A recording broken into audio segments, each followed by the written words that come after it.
ॐ जगन्नाथाय ते नमः।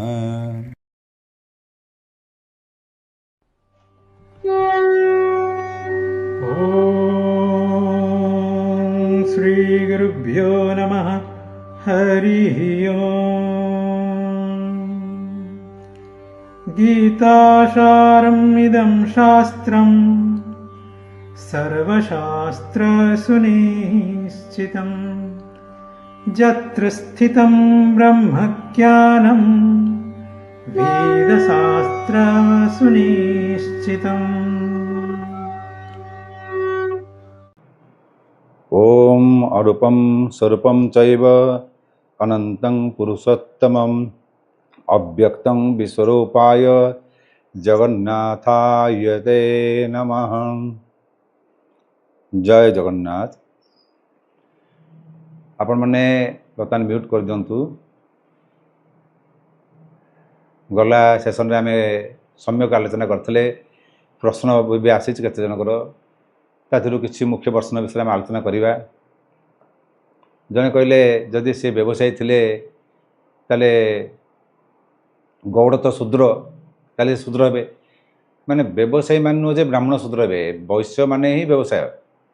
तेणु एमती केत क्षत्रिय अच्छा से बहुत समय व्रतवर हुए तेणु सबू सबू क्षेत्रीय मैंने भी व्रत हुए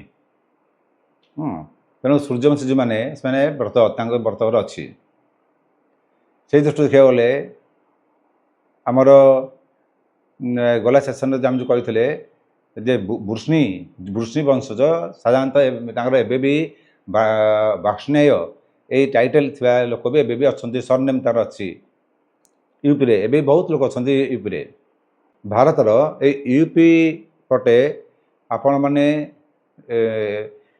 साधारणतः यही वंशर लोक पाइबे जो मानकर साधारणतः वृत्ति थिला वाणिज्य वृत्ति बा माने पोखत वाणिज्य एमती नॉर्मल वाणिज्य नुह वाणिज्य वृत्ति थिला ता सहित से जमीदार सब जमीदार माने भी से श्रेणी आसती मानकर 1000 गाई रखुले महाभोई कहला 10,000 गाई रखुले ऊर्ध रखुले से कहला नंद। तेणु ये भाव देखा गले से कार्य टाइटल कढ़ा जाऊला आम जो सरनेम कौचे यही जो सरनेम से सरनेमटा साधारणतः भाव कर्मरु आसता है। बर्तमान आमर एबे सिचुएसन भिन्न आसला ता व्यतीत जहाँ भी थिला ब्रिटिश समय रे सेटा कौन ना आमर से साम दाम दंड भेद से देखले साम देले हेलानी पैसा देले दाम देले हेलानी दंड विधान कले हेलानी तापर से आम भितर माने भेद सृष्टि करदे जाति भेद। ये दृष्टि देखा गले आमर महात्मा गांधी जो हरिजन कले मुझे पर्टिकुलर हरिजन मतरे मु समर्थक नुहे कहीं ना हरिजन समस्त तो हरिक जन ताले हरिजन कहले केवल से बुझेब ताले आम मैंने कौन शिवजन ताले आम मैंने हरजन नुहे जे से हरिजन हे समस्त हरिक संतान ना। तेणु ये जो शेड्यूल कास्ट शेड्यूल ट्राइब ये सब गुड़ाक केवल फ्रैक्शन क्रिएट कर कारण आ बर्तमान समय आम जो देखा आम कौचे आम इंग्रेज मान काटिदे ब्रिटिश मान काटिदे ताल तो आम ही जिनस को अनुकरण करुचे भाया जा कोर्टे पोशाक पिंधुचे भाया भी आम ड्रेस पिंधुचे। हाँ यही विषय नहीं जन मत किए प्रश्न भी गला थर करते मुझे उत्तर दे नी बड़ बड़ आज्ञा नमस्कार। आपण जो आततायी कथाटे कहले से कथारे केउ वस्त्र हटाइबा कथाटा कहले बहुत भल कथाटे कहले हेले मोर गोटे प्रश्न 1970 मसीह से समय से शक्तिर प्रोपागेंडार शिकार होइकी विश्वर विशेष किसी पश्चिम विश्वर देशगुड़िक आउ भारतर किसी स्थान एवं 2000 मसीहा पर जो भारतर अधिकांश स्थान नारी माने स्वयं अर्ध नग्न होकर बुलिले से तथाकथित शास्त्र में कि प्रकार दंड विधान अच्छी कहे कि ନା ତଥାକଥିତ ଶାସ୍ତ୍ରକାରମାନେ ଏହି ଘଟଣା ଭବିଷ୍ୟତରେ ହେବ ବୋଲି ସ୍ୱପ୍ନରେ ସୁଦ୍ଧା ଭାବି ପାରି ନଥିଲେ। ଆଚ୍ଛା, ଯେଉଁମାନେ ସେମିତି ବ୍ୟବହାର ଦେଖାଉଛନ୍ତି ସେ ଝିଅମାନେ ନିଜ ଜୀବନରେ ବହୁ ଉଚ୍ଚକୁ ଯାଉଛନ୍ତି, ଆଉ ତାଙ୍କୁ ବି ଭାଗ୍ୟର ପ୍ରବଳ ସପୋର୍ଟ ମିଳୁଛି, ଯାହାଦ୍ୱାରା ସେମାନେ ଲିବରେସନ୍ ଥିଓଲୋଜିଷ୍ଟ ଥିଓରିଷ୍ଟ ହେଇଯାଉଛନ୍ତି। ଆଉ ଯେଉଁମାନେ ପ୍ରପର ଧର୍ମକୁ ମାନିକିରି ରହୁଛନ୍ତି ସେମାନେ ନିଜ ଜୀବନରେ ରସାତଳକୁ ଯାଉଛନ୍ତି। ଏଇଟା ହେଲା ଆମର ସମାଜର ଅବନତିର କାରଣ। ଭିତରୁ ଗୋଟେ ଏ ଶାସ୍ତ୍ର ପଢ଼ିକି କିଛି ଫାଇଦା କାହାକୁ ବି ହେଇନି। ବ୍ରାହ୍ମଣ ଶାସ୍ତ୍ର ପଢ଼ିକିରି କ'ଣ ଲାଭ ପାଇଲା? ଅଲ୍ଟିମେଟଲି ଭିକାରୀ ଭିକ ମଗାର ଗାଳି ଶୁଣିକିରି ବସିଲା। ଯଦି ଅନ୍ଧାରୁଆ ରାଜନୀତି କଥାଟା ଥାଆନ୍ତା ତ ଆଜି ଏଇ ଦୟନୀୟ ସମୟରେ ଦେଇକି ଯାଇଥିବା ଏଇ ୟୁରୋପିଆନବାସୀ ୟୁରେସିଆ ଯିବାକୁ ପ୍ରସ୍ତୁତ ହୁଅ ବୋଲି ଶୁଣିନଥାନ୍ତା। କାଠଗଣ୍ଡି ଆଖିରେ କ'ଣ ପୂରେଇ ଦେଇଛି ଯେ ଯାହା କିଛି ବି ହେଉଛି ଦେଖିପାରୁନି? କ'ଣ ସଂସାରରେ ସବୁ ମଲେ ଶେଷରେ ସେ 12 ହାତୀ ଲୁହା ଖାଡ଼ି ଧରିକିରି ଆସିବ ବୋଲି ଜଗିଛି ନା କ'ଣ? କହିବାକୁ ଅନୁରୋଧ, ଜୟ ଅନ୍ଧାରୁଆ ରାଜନୀତି, କ'ଣ ଡି ପଲିଟିକ୍ସ। ଆକୁ କହିଛନ୍ତି ମହେଶ ଶତପଥୀ। ମହେଶ ଶତପଥୀ ଏତେ ଗୁଡ଼ାଏ ଜିନିଷ ଲେଖୁଛ ଯେ ଆମକୁ ପଢ଼ିକିରି ଉତ୍ତର ଦେଲା ବେଳକୁ ସମୟ ବହୁତ ଲାଗୁଛି। ତାପରେ ମୁଁ ଭାବୁଛି ଆଜି ପସନ୍ଦ ଦେବି ଏଟାକୁ। ତା ସହିତ ଆମର ଏଇ ଯେଉଁ ଗୀତା ଅଧ୍ୟାୟ ହେଉଛି, ପ୍ରଥମ ଅଧ୍ୟାୟ ସରିଲା ପରେ ମୋତେ ଲାଗୁନି ଆଜି ସରିବ। ତଥାପି ଯେତିକି ହେଲା ସରିବା ପରେ ଆପଣମାନେ ଯାହା ଯେଉଁ ପ୍ରଶ୍ନ ଅଛି ସେ ଅଧ୍ୟାୟକୁ କେନ୍ଦ୍ର କରିକିରି ଆମେ ସମସ୍ତ ପ୍ରଶ୍ନର ଉତ୍ତର ଗୋଟେ ହେଉ, ଯୋଡ଼େ ହେଉ, 3ଟା ହେଉ କ୍ଲାସରେ ରଖିବା। କିନ୍ତୁ ଆପଣମାନେ ପ୍ରଶ୍ନ କରିପାରିବା ଦରକାର। ଯଦି ପ୍ରଶ୍ନ ନ କରିପାରିବେ ତେବେ ମୁଁ କ'ଣ ଉତ୍ତର ଦେବି? ଅର୍ଜୁନ ଯଦି ନ ପଚାରିଥାନ୍ତା ତାହେଲେ କୃଷ୍ଣ କିଛି କହିନଥାନ୍ତେ। ଆଚ୍ଛା, ଏଠି ସେ 3ଟା ଜିନିଷ କହିଲେ। ଗୋଟେ ହେଲା ପୋଷାକ। ତା ପାଇଁ ଏ ଜିନିଷ ଘଟିବ ବୋଲି ସ୍ପଷ୍ଟ ଭାବରେ ଆଗରୁ ସମସ୍ତେ ପ୍ରେଡିକ୍ଟ କରିସାରିଛନ୍ତି। ବା ସେ ଚାହେ ତା ଭବିଷ୍ୟବାଣୀ କୁହ, ଚାହେ ସେ ଯାହା ବି ହେଉ, ଏଇ ଜିନିଷ ମଧ୍ୟ ଶାସ୍ତ୍ରକାରମାନେ ବି ଅଛି ଯେ ଏଇଭଳିଆ ଭାବରେ ନାରୀମାନେ ଉଲଗ୍ନ ଅବସ୍ଥାରେ ବୁଲିବେ। କିନ୍ତୁ ତାଙ୍କର କହିବାର ଉଦ୍ଦେଶ୍ୟ ଅଲଗା ଥିଲା, ଏଠି ଅଲଗା ଅଛି। ପୋଷାକ ପତ୍ର ଆପଣ ଯେଉଁ କହିଲେ, ପୋଷାକ ପତ୍ର ନେଇ ମୁଁ କହିବି। ଆଉ ଯେଉଁ କହିଲେ ଯେ ଯେଉଁମାନେ ସେଇଭଳିଆ ହେଉଛନ୍ତି ସେମାନେ ଉପରକୁ ଯାଉଛନ୍ତି, ଯେଉଁମାନେ ଶାସ୍ତ୍ର ଅନୁସାରେ ଚଳୁଛନ୍ତି ସେମାନେ ପତନ ହେଉଛି। ଏଇଟା ଆପଣ ଭ୍ରମ ଧାରଣା ଅଛି। ପ୍ରଥମ ଜିନିଷ ହେଉଛି ଯେ ଶାସ୍ତ୍ରକୁ ଯେଉଁମାନେ ମାନୁଛନ୍ତି ବୋଲି କହୁଛନ୍ତି ସେମାନେ ଶାସ୍ତ୍ରକୁ ଠିକ୍ ସେ ବୁଝି ନାହାନ୍ତି। ମୁଁ ସେଇଥିପାଇଁ କହିଲି ନା, ଶାସ୍ତ୍ର ନ ବୁଝି ଶାସ୍ତ୍ରକୁ ମାନିବା ଅର୍ଥ ହେଲା ଆମେ ଯିଏ ଥାଉ ଥାଉ ନରକରେ ବାସ କରିବା। ତେଣୁ ଆପଣ ଯେଉଁ କହିଲେ ଡ୍ରେସ୍ କୋଡ଼୍, ଏ ଡ୍ରେସ୍ କୋଡ଼୍ଟା ମୁଁ ବର୍ତ୍ତମାନ ଆଜି କହିଦେଉଛି। ଆଜି ଏକାଥରେ 3-4ଟା କ୍ୱେଶ୍ଚିନ୍ ପଚାରିଛନ୍ତି। ଆଉ ଜୟ ଅନ୍ଧାରୁଆ ରାଜନୀତି ବାଲା, ଠିକ୍ ଅଛି। ଆମେ ୟୁରୋପିଆନ୍ ମାନଙ୍କୁ ଫଲୋ କରୁଛେ, ଏଇଟା ଗୋଟେ ବହୁତ ଭଲ ଜିନିଷ।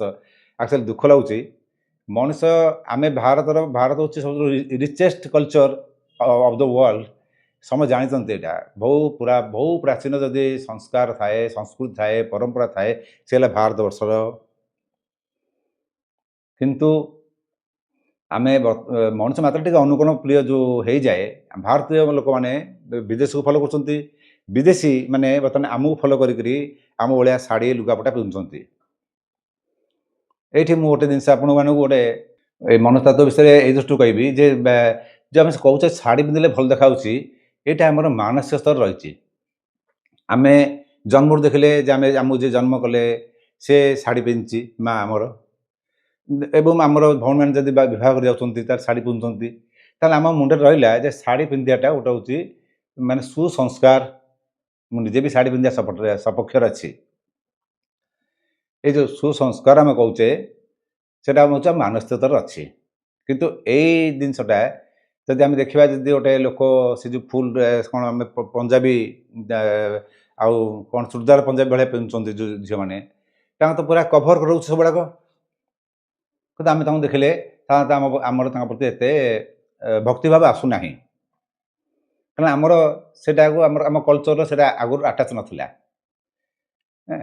ତେଣୁ ଏଇ ଯେଉଁ ମାନସିକ ଅବସ୍ଥା ରହିଯାଇଛି, ସେ ମାନସିକ ଅବସ୍ଥାରେ ଆମର ଶାଢ଼ୀର ମହତ୍ତ୍ୱ ବି ରହିଛି। ବହୁତ ଦେଖିକିରି କରାଯାଇଛି ଶାଢ଼ୀଟିକୁ। କାହିଁକି ନା ଶାଢ଼ୀର ଆମର ବେସିକାଲି ଯଦି ଆମେ ନେବା ମାନସିକ ସ୍ତରରେ ଦେଖିବା, ନାରୀ ସାଧାରଣତଃ ଭାବରେ ନିଜକୁ ସଜେଇଥାଏ ଅନ୍ୟକୁ ଦେଖେଇ ହେବା ପାଇଁ, ଶୋ କରିବା ପାଇଁ। ଏଇଟା ଜେନେରାଲି ନାରୀମାନଙ୍କର ମନସ୍ତତ୍ୱ ଯଦି ନିଆଯାଏ ତାହେଲେ ସେଇଟା ସ୍ୱାଭାବିକ କଥା। କାରଣ ସଜେଇବା ତାଙ୍କ ରୂପଟା ହିଁ ତାଙ୍କର ସମ୍ପତ୍ତି। ଶାଢ଼ୀ ଦ୍ୱାରା ସ୍ତ୍ରୀଲୋକମାନଙ୍କ ପେଟ ବି ଦେଖାଯାଏ ଏବଂ ବ୍ରେଷ୍ଟର ସାଇଜ୍ ବି ଦେଖାଯାଏ। ଏସବୁ ଦେଖାଯାଏ। ତା ବ୍ୟତୀତ ଆମକୁ ପବିତ୍ର ଲାଗେ, କାରଣ ଆମେ ସେଥିରେ ଆକ୍ୱାଣ୍ଟେଡ଼। ଆମକୁ ସେଇଟା ଗୋଟେ ଆମ ମନରେ ଅଛି, ଏଇଟା ମାଆର ସିମ୍ବଲ। ତା ବ୍ୟତୀତ ବି ଯେଉଁଗୁଡ଼ାକ ମାନେ ବେସିକ୍ ଜିନିଷ ଗୁଡ଼ାକ ଆମକୁ ସ୍ପଷ୍ଟ ଜାଣି ହୁଏ, କିନ୍ତୁ ଯେଉଁଟାକି ଆମର ଏ ଯେଉଁ ପଞ୍ଜାବୀ ପିନ୍ଧୁଛନ୍ତି, ଚୁଡ଼ିଦାର ପିନ୍ଧୁଛନ୍ତି ଜଣାପଡ଼େନି, ଆଉ ଗୋଟେ ଓନ୍ଲି ପକାଇ ଦେଉଛନ୍ତି। ଆଚ୍ଛା, ଅର୍ଦ୍ଧ ଉଲଗ୍ନ ଆସିଲା। ଅର୍ଦ୍ଧ ଉଲଗ୍ନ ଆମେ ପାଶ୍ଚାତ୍ୟ ଫଲୋ କଲେ ସେ ଯେଉଁ ଭଳିଆ ପିନ୍ଧୁଛନ୍ତି, ଯଦି ତାଙ୍କୁ ପଚରାଯିବ ତାହେଲେ ସେମାନେ କ'ଣ ଆମେ ତ ସମସ୍ତେ ପିନ୍ଧି ବୁଲୁଛୁ, ତେଣୁ ତାଙ୍କ ପାଇଁ କିଛି ଫରକ ନାହିଁ, କାରଣ ସେମାନେ ସମସ୍ତେ ବୁଲୁଛନ୍ତି ପିନ୍ଧିକିରି। କିନ୍ତୁ ତାଙ୍କ ଦୃଷ୍ଟିରୁ ସେଇଟା କିଛି ନାହିଁ। କିନ୍ତୁ ଆମେ ଯଦି ତାଙ୍କର ସ୍ଥାନରେ ଯଦି ଶାଢ଼ୀଟି ପିନ୍ଧିବା, ସେ ଭାରି ଇଏ ଗୋଟେ ଭଲ କଷ୍ଟ୍ୟୁମ୍ ହେଇଛି, ଫ୍ୟାସନ୍ ଡିଜାଇନିଂ। ଆମ ପାଇଁ ସେଇଟା ଫ୍ୟାସନ୍ ଡିଜାଇନ୍ ହେଇଯିବ ତାଙ୍କ ପାଇଁ ଶାଢ଼ୀଟା। କିନ୍ତୁ ତାଙ୍କ ଡ୍ରେସ୍ ଯଦି ଆମର ଏଠି ଆମର ରଖାଯିବ ଫ୍ୟାସନ୍ ଶୋରେ, ସେ ଫ୍ୟାସନ୍ ଶୋରେ ଯେଉଁ ଲଗ୍ନ ଅବସ୍ଥା ଯାଉଛନ୍ତି, ସେ ଦେଖିବା ନ ଦେଖିବା ଭଲ। ଆଉ ସେ ପୋଷାକ ଥାଇକି ଯାହା ନଥିଲେ ବରଂ ଆହୁରି ଅବଶ୍ୟ ନଥିଲେ ଅପରିଷ୍କାର ଲାଗିବ। ସେ ଥିଲା ଅଛି ବୋଲି ଟିକେ ଲୋକ ଦେଖୁଛନ୍ତି। କାରଣ ଟିକିଏ ଘୋଡ଼ି ରହିଲେ ଲୋକଙ୍କ ଆଟ୍ରାକ୍ସନ୍ ବଢ଼ିବ। ଏଇସବୁ ଜିନିଷ ମାନସିକ ବିକୃତି ଆଉ କିଛି ନାହିଁ। ଆଉ ମାନସିକ ଆମେ ତାଙ୍କୁ ଫଲୋ କରିବା ବି କାହିଁକି? ଆମେ କାହିଁକି ବି ଶାଢ଼ୀ ପିନ୍ଧୁଛେ? ନା ତାର କାରଣ ହେଉଛି ଆମେ ଗ୍ରୀଷ୍ମ ପ୍ରଧାନ ଦେଶରେ ଅଛେ। ଏଠି ଆମର ହେଉଛି ଟେମ୍ପରେଚର ଅଧିକା, ସେଥିପାଇଁ ଆମକୁ ଯାହାହେଲେ ବି ପବନ ଦରକାର। ସେ ସ୍ତ୍ରୀଲୋକ ହେଲେ ବି ତାଙ୍କ ପବନ ଦରକାର ହେବନି? ତେଣୁ ସେଥିପାଇଁ ଆମର ସେଇଭଳିଆ ଶାଢ଼ୀ ଆଉ ବ୍ଲାଉଜର ସିଷ୍ଟମଟା ଅଛି। ଆମେ ବି ଧଳା ପିନ୍ଧିବା, ଏଇ ଯେଉଁ ଧୋତି ଚାଦର ପକାଇବା, ଧୋତି ପଞ୍ଜାବୀ ପିନ୍ଧିବା, ହେଲେ କ'ଣ ନା ଝାଳଟା ଶୋକ କରିଯାଏ, ଏତେ ଗରମ ହେବନି। ସୁଟ୍ ବୁଟ୍ ପିନ୍ଧି ବାହାରିବା ଏଇ ଖରା ଦିନରେ କ'ଣ ଝାଳ ନାଳ ହେଇକରି କ'ଣ ଅବସ୍ଥା, ଏଇଥିରେ ତ ଆମ ଝାଳ ବାହାରୁଛି। ତେଣୁ ଏସବୁ ଜିନିଷ କାଳପାତ୍ର ସ୍ଥାନ ଅନୁସାରେ ପୋଷାକ ପିନ୍ଧିବା ଉଚିତ। ଆଉ ତୁମେ ବରଫ ଦେଶକୁ ଯଦି ମୁଁ ଯାଏ, ତାହେଲେ ନ୍ୟାଚୁରାଲି ମୁଁ ବରଫ ଦେଶରେ ଯଦି ଯୋଗ ଅଭ୍ୟାସ ପାଇଁ ଯିବି, ତାହେଲେ ତ ମୋର ବସ୍ତ୍ର ହିଁ ଦରକାର ନାହିଁ। ନା ନର୍ମାଲ ଯଦି ଯିବି ବୁଲିବା ପାଇଁ, ତାହେଲେ ମୁଁ ଶୀତଦିନିଆ ପୋଷାକ ବା ତାଙ୍କ କୋଟ୍, ତାଙ୍କ ଯାହା ପିନ୍ଧିବା କଥା, ଆଉ କ୍ୟାପ୍ ଯାହା ପିନ୍ଧିବା କଥା ପିନ୍ଧିବି। ଏଇଟା ହେଲା ଆମ ଜଗନ୍ନାଥ କଲଚରର ମୁଖ୍ୟ ଭୂମିକା ରହିଛି ଏଥିରେ। ଆପଣ ମହାପ୍ରଭୁଙ୍କୁ ଦେଖିବେ, ଆମର ଶୀତଦିନ ଯେଉଁ ଆସିବ ଦୁଇ ମାସ ଯାକ ପ୍ରଭୁ ଆମର ଟୋପରୁ ଲାଗି ବି ହୁଅନ୍ତି। ଟୋପ ଲାଗି ମାନେ ଏମିତି ଗୋଟେ ଟୋପି ଭଳିଆ ତାଙ୍କର ହେବ, ଏମିତି କାନ ପାଖରେ ଝୁଲିଥିବ। ତେଣୁ ତାପରେ ଛେନାପଟା ଲାଗି ହେବ, ପଛପଟେ ବି କନା ଦିଆହେବ, କଳା କନା ଖଣ୍ଡେ। ତେଣୁ ଚିନ୍ତା କରନ୍ତୁ, ଜଗନ୍ନାଥ ମହାପ୍ରଭୁ କହୁଛନ୍ତି ଯଦି ଶୀତ ଥଣ୍ଡା ଲାଗୁଛି ବଡ଼ିକି ପ୍ରୋଟେକ୍ଟ କର, ଗରମ ଲାଗୁଛି ତାହେଲେ ହାଲକା ବସ୍ତ୍ର ପିନ୍ଧ। ସେ ବି ହାଲକା ବସ୍ତ୍ର ପିନ୍ଧନ୍ତି। ଆଉ ତାଙ୍କର ଏଇ ଯେଉଁ ଚନ୍ଦନ ଲାଗି ହୁଏ, ତାଙ୍କ ହାତ ଯେମିତି ଅଛି, ଏଇଠୁ ତାକୁ ପଇତା ଲାଗି, ଏଇଠୁ ତାଙ୍କର ଭୁଜରୁ ଏଇ ଦେଇକିରି ସବୁ ପଇତା ଲାଗିଥାଏ। ଆଉ ସେଇଠି ତାଙ୍କର ଚନ୍ଦନ ଏଡ଼ା ସବୁ ବୋଳା ହୁଏ। ତା ଦ୍ୱାରା କ'ଣ ହେବ ନା ଥଣ୍ଡା ରହିବ ଏବଂ ପ୍ରଭୁଙ୍କର ନିଦ ଭଲ ହେବ। କାରଣ ଆମର ଗ୍ରୀଷ୍ମ ପ୍ରଧାନ ଦେଶ, ତେଣୁ ଆମକୁ ସେଇ ଅନୁସାରେ ଆମର କଷ୍ଟ୍ୟୁମ୍ କରାଯାଇଥାଏ। ଆଉ ଗୋଟେ ଜିନିଷ ମଧ୍ୟ ବି, ଆପଣମାନେ ଯେଉଁ ଭଗବାନଙ୍କୁ ଚିନ୍ତା କରୁଛନ୍ତି, ଭଗବାନଙ୍କୁ ଚିନ୍ତା ମଧ୍ୟ ବି ଆମର ଚାଲିଚଳଣି ଅନୁସାରେ ଆମର ଚିନ୍ତା ଆସେ। ଏଇନେ ବର୍ତ୍ତମାନ ଆମେ ଯିବା, ଯଦି ଆମେରିକା ଯିବା, ତାଙ୍କ ଜିସସ୍କୁ ସେ ଦେଖିବେ, ତାହେଲେ ସେ ଦେଖିବେ ଯେ ସେ ଯାହେଲେ ପଞ୍ଜାବୀ ପିନ୍ଧିଥିବେ କି ସେମିତି ଖଣ୍ଡେ ଚାଦର ପିନ୍ଧିଥିବେ, ସେଇ ଟାଇପ୍ର ତାଙ୍କର ପିନ୍ଧିଥିବା ପୋଷାକରେ। କିନ୍ତୁ ଆମେ ଆମର ପିନ୍ଧିଥିବା ପୋଷାକରେ କ'ଣ ଦେଖିବା? ପାଟ ବସ୍ତ୍ର ପିନ୍ଧିଥିବେ, ଲୁଗା ପିନ୍ଧିଥିବେ, ଚାଦର ପକାଇଥିବେ, ସ୍ୱର୍ଣ୍ଣ ଅଳଙ୍କାର ହେଇଥିବ। ଆମ ପାଇଁ ସେଇଟା ଭଗବାନ, ଆମ ଭଗବାନ ଏମିତି ରୂପ। ଭଗବାନଙ୍କର କୌଣସି, ସତ କହିବାକୁ ଗଲେ ବ୍ରହ୍ମର କୌଣସି ରୂପ ନାହିଁ। ଆମର କଳ୍ପନା ଅନୁସାରେ ଆମେ ତାକୁ ରୂପ ଦେଉ। ଆଉ ସବୁଠୁ ସୌଭାଗ୍ୟ, ସେ ପ୍ରଭୁଙ୍କର ଯେଉଁ ଆଗମନ ହୁଏ ମଧ୍ୟ ବି ଆମର ଚିନ୍ତାଧାରା ଆମରି ଅନୁସାରେ ଆମେ ବୁଝିଲା ଭଳିଆ ସେଭଳି ଆସନ୍ତି। ଏମିତି ନୁହେଁ ଯେ ସଦାବେଳେ ସେମିତି ଆସିବେ। ବେଳେବେଳେ ମଧ୍ୟ ସେ ଜେନେରାଲ ଲୋକ ଭଳିଆ ସାର୍ଟ ପ୍ୟାଣ୍ଟ ପିନ୍ଧା ବାବୁ ଭଳିଆ ବି ଆସିପାରିବେ, ମାନେ ତାଙ୍କର କିଛି କହିହେବନି, ପ୍ରଭୁଙ୍କ ମାୟା। ତେଣୁ ସାକାର ନିରାକାର ଏଇ ଯେଉଁ ନିରାକରରୁ ସାକାର ହେବା ଏଇଟା ଅସମ୍ଭବ ନୁହେଁ। ଆଉ ଏଠି ଯେଉଁ ଆପଣମାନେ କହିଲେ ଯେ ଏଇ ଅର୍ଦ୍ଧଲଗ୍ନ ପାଇଁ ଦଣ୍ଡନୀୟ କ'ଣ? ତାଙ୍କ ପାଇଁ ଦଣ୍ଡନୀୟ ତ ଆପଣମାନେ ବି ନିଜେ ଦେଖନ୍ତୁ, ସେମାନଙ୍କ ପାଇଁ ସମାଜର କେଉଁ ଚିନ୍ତା ରହୁଛି? ସମାଜରେ ଆଜିକାଲି ଯେଉଁ ଶୋଷଣ ଆମେ କହୁଛେ ଶୋଷଣ ହେଉଛି, ତାଙ୍କୁ ଯଦି କୌଣସି ଲୋକ କହୁଛେ ଆରେ ୟୁ ଆର୍ ସେକ୍ସି, ଆରେ ଲୋକ ତ ଷ୍ଟେଜ୍ ଉପରେ ଥାଇକରି ଆମେ ଯାହାକୁ ସେଲିବ୍ରିଟି କହୁଛେ ସେମାନେ କହୁଛନ୍ତି ଆମେ ସେକ୍ସି ବୟ, ସେ କହୁଛନ୍ତି ସେ ଆପଣ ହଟ୍ ଗାର୍ଲ। କ'ଣ ମାନେ ତା ମାନେ କ'ଣ? ମାନେ ସେ ସବୁ ତ ପାର୍ଥିବ ଜଗତକୁ ଆସି ଥୋଇ ଦେଉଛନ୍ତି। ଏ ପାର୍ଥିବ ଜଗତରେ ରହିକରି ଆମେ ଆନନ୍ଦ ଅନୁଭବ କରିବାକୁ ଚେଷ୍ଟା କରୁଛେ, ଏଥିରେ କିଛି ଆଇନ ନାହିଁ। ହଁ, ଯଦି ତୁମେ ଆମର ଯେଉଁ ଆଇନର ଯେଉଁ ଡର ମୁଁ ଯେଉଁ କହିଥିଲି ଗଲା ଥର ଡର, ଯେ ଆଇନର ଡର ଅର୍ଥାତ୍ ଆଇନରେ କେତେ ଗୁଡ଼ିଏ ନିୟମ ରଖାଯାଇଛି। ଯଦି ତୁମେ ଉଲ୍ଲଂଘନ ନେଇକରି ଦାଣ୍ଡରେ ଦୌଡ଼ିବ, ପାଗଳ ହୋଇନଥିବ, ଆଇଦର ତୁମେ ପାଗଳ ବୋଲି ଘୋଷଣା କରାଯିବ, ନଚେତ୍ ତୁମକୁ ଆଇନ ଅନୁଯାୟୀ ଅପରାଧ ହିସାବରେ ଦଣ୍ଡିତ କରାଯିବ। ଏଇଟାରେ ଆଇନ ଅଛି। କିନ୍ତୁ କିଏ କ'ଣ ପିନ୍ଧିବ ସେଇଟା ତା'ର ବ୍ୟକ୍ତିଗତ ଜିନିଷ। ତୁମେ କାହିଁ ସେଠି ଦେଖିବାକୁ ଯିବ? ତୁମେ ଦେଖିଲେ ସେନ୍ସ ମିଳୁଛି। ଯଦି ଗୋଟେ କିଛି କୌଣସି ଦେଖିବେନି ତାହେଲେ ସେ ପିନ୍ଧିବ କାହିଁକି? ତେଣୁ ଆମର ଦୃଷ୍ଟିଭଙ୍ଗୀ ଯେ ଆମେ ଯଦି ପରିବର୍ତ୍ତନ କରିଦେବା ତାହେଲେ ଲୋକମାନଙ୍କର ପିନ୍ଧିବା ଡ୍ରେସ୍ ମଧ୍ୟ ପରିବର୍ତ୍ତନ ହୋଇଯିବ। ତେଣୁ ଆପଣମାନଙ୍କ ଚିନ୍ତାଧାରା, ଆପଣଙ୍କ ଦୃଷ୍ଟିଭଙ୍ଗୀ, ଦୃଶ୍ୟ ନୁହଁ, ଆପଣ ମାନେ ଦୃଷ୍ଟି ପରିବର୍ତ୍ତନ କରିଦିଅନ୍ତୁ। ଦୃଶ୍ୟ ତ ଏକା। ବାକି ଆପଣ ଆଉ ଯେଉଁଗୁଡ଼ା କହିଲେ ସେ ମୁଁ ଆଉ କେତେବେଳେ ସମୟ ଦେଇ କହିଦେବି। ଆମେ କିନ୍ତୁ ଭୟ ଗୋଟେ ଜିନିଷ, ଭୟଟା ଆବଶ୍ୟକ ଅଛି। ଗୋଟେ ଲୋକମାନଙ୍କର ଯେଉଁ କିଛି ନିଶା ଖାଉଛି, ଯାହାର ତୁ ନିଶା ଖାଉଛୁ ଏଇଟା ଏମିତି ରୋଗ ହେବ, ବା ତାକୁ ବାଇଚାନ୍ସ ସେ ମାନିଲାନି ତାହେଲେ ହେଇଗଲା ଷ୍ଟାର୍ଟିଂରୁ, ତାହେଲେ ସେ ଡରିଗଲା ଯେ ଆରେ ଏମିତି ରୋଗ ହେଲାଣି ମରିଯିବି କରିବି, ବା ମୋତେ କଷ୍ଟ ହେବ, ନିଶା ଛାଡ଼ି ଦେଉଛୁ ନା। ତେଣୁ ଭୟର ଅବସ୍ଥା ଅଛି। କିନ୍ତୁ ଆଧ୍ୟାତ୍ମିକ ରାସ୍ତାରେ ଭୟ ଗୋଟେ ବାଧକ। ଆଧ୍ୟାତ୍ମିକ ରାସ୍ତାରେ ଭୟର ଅବସ୍ଥା ନାହିଁ। ଭୟ ହେଲା ପରମ ବାଧକ। ଆଚ୍ଛା, ଈଶ୍ୱରଙ୍କୁ ଭୟଟାରେ ତ ଆହୁରି ଭୟଙ୍କର ରୋଗ ସିଏ ଗୋଟେ। ଈଶ୍ୱରଙ୍କୁ ଭୟ କରିବା ଅର୍ଥ ହେଲା ଆପଣଙ୍କ ପାଖରେ କେବେ ହେଲେ ଭାବ ହିଁ ଆସିବନି। ଆପଣ ତ ଡରି କରିବେ ନା। ଗୋଟେ ପିଲା ମାଆ କ'ଣ ଡରେ? ଈଶ୍ୱର ଯଦି ମା, ତାହେଲେ ଆମେ ତାକୁ ଡରିବା କାହିଁକି? ଗୋଟେ ବାପା ଯଦି ଆମ ଈଶ୍ୱର, ହଁ ବାପାକୁ ଯେମିତି ଆମେ ସମ୍ମାନ ଦେଉଛେ। ତାପରେ କୁଳ ମର୍ଯ୍ୟାଦା ଡର ତ ମୁଁ ଆପଣଙ୍କୁ ଗଲା ଥର କହିଥିଲି ଯେ ଆଜି କୁଳ ମର୍ଯ୍ୟାଦା ରକ୍ଷା କରି ଯାଇକରି କୁନ୍ତି ଯେଉଁ ଭଳିଆ କର୍ଣ୍ଣକୁ ହରେଇଲେ, ଆଉ ସେଇ କର୍ଣ୍ଣକୁ ବେସ୍ କରିକି ଦୁର୍ଯ୍ୟୋଧନ ଆଜି ରଣଭୂମି ତିଆରି କରିଦେଲା, ସମୂଳ ନାଶ ହେଲାଣି। କେଉଁ କୁଳ ମର୍ଯ୍ୟାଦା ରହିଲା? ଶେଷରେ ତ ସମସ୍ତେ ଜାଣିଲେ ନା କୁନ୍ତି ପୁତ୍ର ବେଲିକା। ଏଇସବୁ ଜିନିଷର ମୁଁ ଭୟର ସପକ୍ଷରେ ମୁଁ ନୁହଁ। ଆଧ୍ୟାତ୍ମିକ ରାସ୍ତାରେ ଆସିଲେ ଭୟ ନାହିଁ। ଆର୍ଥିକ ଶାରୀରିକ ନଷ୍ଟ। ଶାରୀରିକ ଦେଖନ୍ତୁ, ଗୋଟେ କ୍ରିଏଟିଭ୍ ପ୍ରତି ଲୋକ ମୁଁ କହିଲି ନା ତିନିଟା ପୃଥିବୀ। ଗୋଟେ ପୃଥିବୀରେ ସେ ସ୍ରଷ୍ଟା ଥାଆନ୍ତି, ସେ ସୃଷ୍ଟି କରିବା, କଳାକାର, ରାଇଟର, ସାଇଣ୍ଟିଷ୍ଟ, ତ ଯେଉଁ ବୈଜ୍ଞାନିକ ଯେଉଁ ଗୁଡ଼ାକ କହୁଛ, ସେ ସ୍ରଷ୍ଟା, ଦାର୍ଶନିକ, ଏସବୁ ଗୋଟେ ପୃଥିବୀରେ ଥାଆନ୍ତି। ସେମାନଙ୍କ ଜିନିଷକୁ ନେଇକି ମଝି ପୃଥିବୀ ସେ ନେଇକରି ତଳ ପୃଥିବୀ ଆଉ ଗୋଟେ ଅଛି ଯେଉଁମାନଙ୍କର ନିଜସ୍ୱ କିଛି ନାହିଁ, ତାଙ୍କର ଅଛି ତାଙ୍କର ନାହିଁ। ଏ ଦୁଇ ଜଣକୁ ନେଇକରି ଯେଉଁମାନଙ୍କୁ ସଂସାର ଚଳାନ୍ତି ମଝି ପୃଥିବୀ ଗୋଟେ ଯୁକ୍ତାକ୍ଷର। ବଡ଼ ବଡ଼ ବ୍ୟବସାୟୀ, ବଡ଼ ବଡ଼ କର୍ମଚାରୀ, ଆଇଏଏସ୍, ବଡ଼ ବଡ଼ ଏଇ ଟାଇପ୍ର ଯେଉଁ ସେତେବେଳେ ରଜା ବୁଝୁଥିଲା, ଏମାନେ ସବୁ ମଝି ପୃଥିବୀ। ଏଇଠି ଆପଣମାନେ ଯଦି କହିବେ ବ୍ୟବସାୟୀ ମାନେ ସେ ମଝି ପୃଥିବୀରେ ଆସିବେ। ଶୂଦ୍ର ବ୍ରାହ୍ମଣ ଏଇସବୁ କିଛି ନାହିଁ। ଏଗୁଡ଼ାକ ମାନେ ଆମର କେବଳ ଚଳିବା ପାଇଁ କରାଯାଇଥିଲା। ଚତୁର୍ବର୍ଣ୍ଣ ମୟା ସୃଷ୍ଟ, ମୁଁ ସେଟା ବୁଝେଇବି ଚତୁର୍ଥ ଅଧ୍ୟାୟ ବେଳକୁ। ଗୁଣ କର୍ମ ବିଭାଗ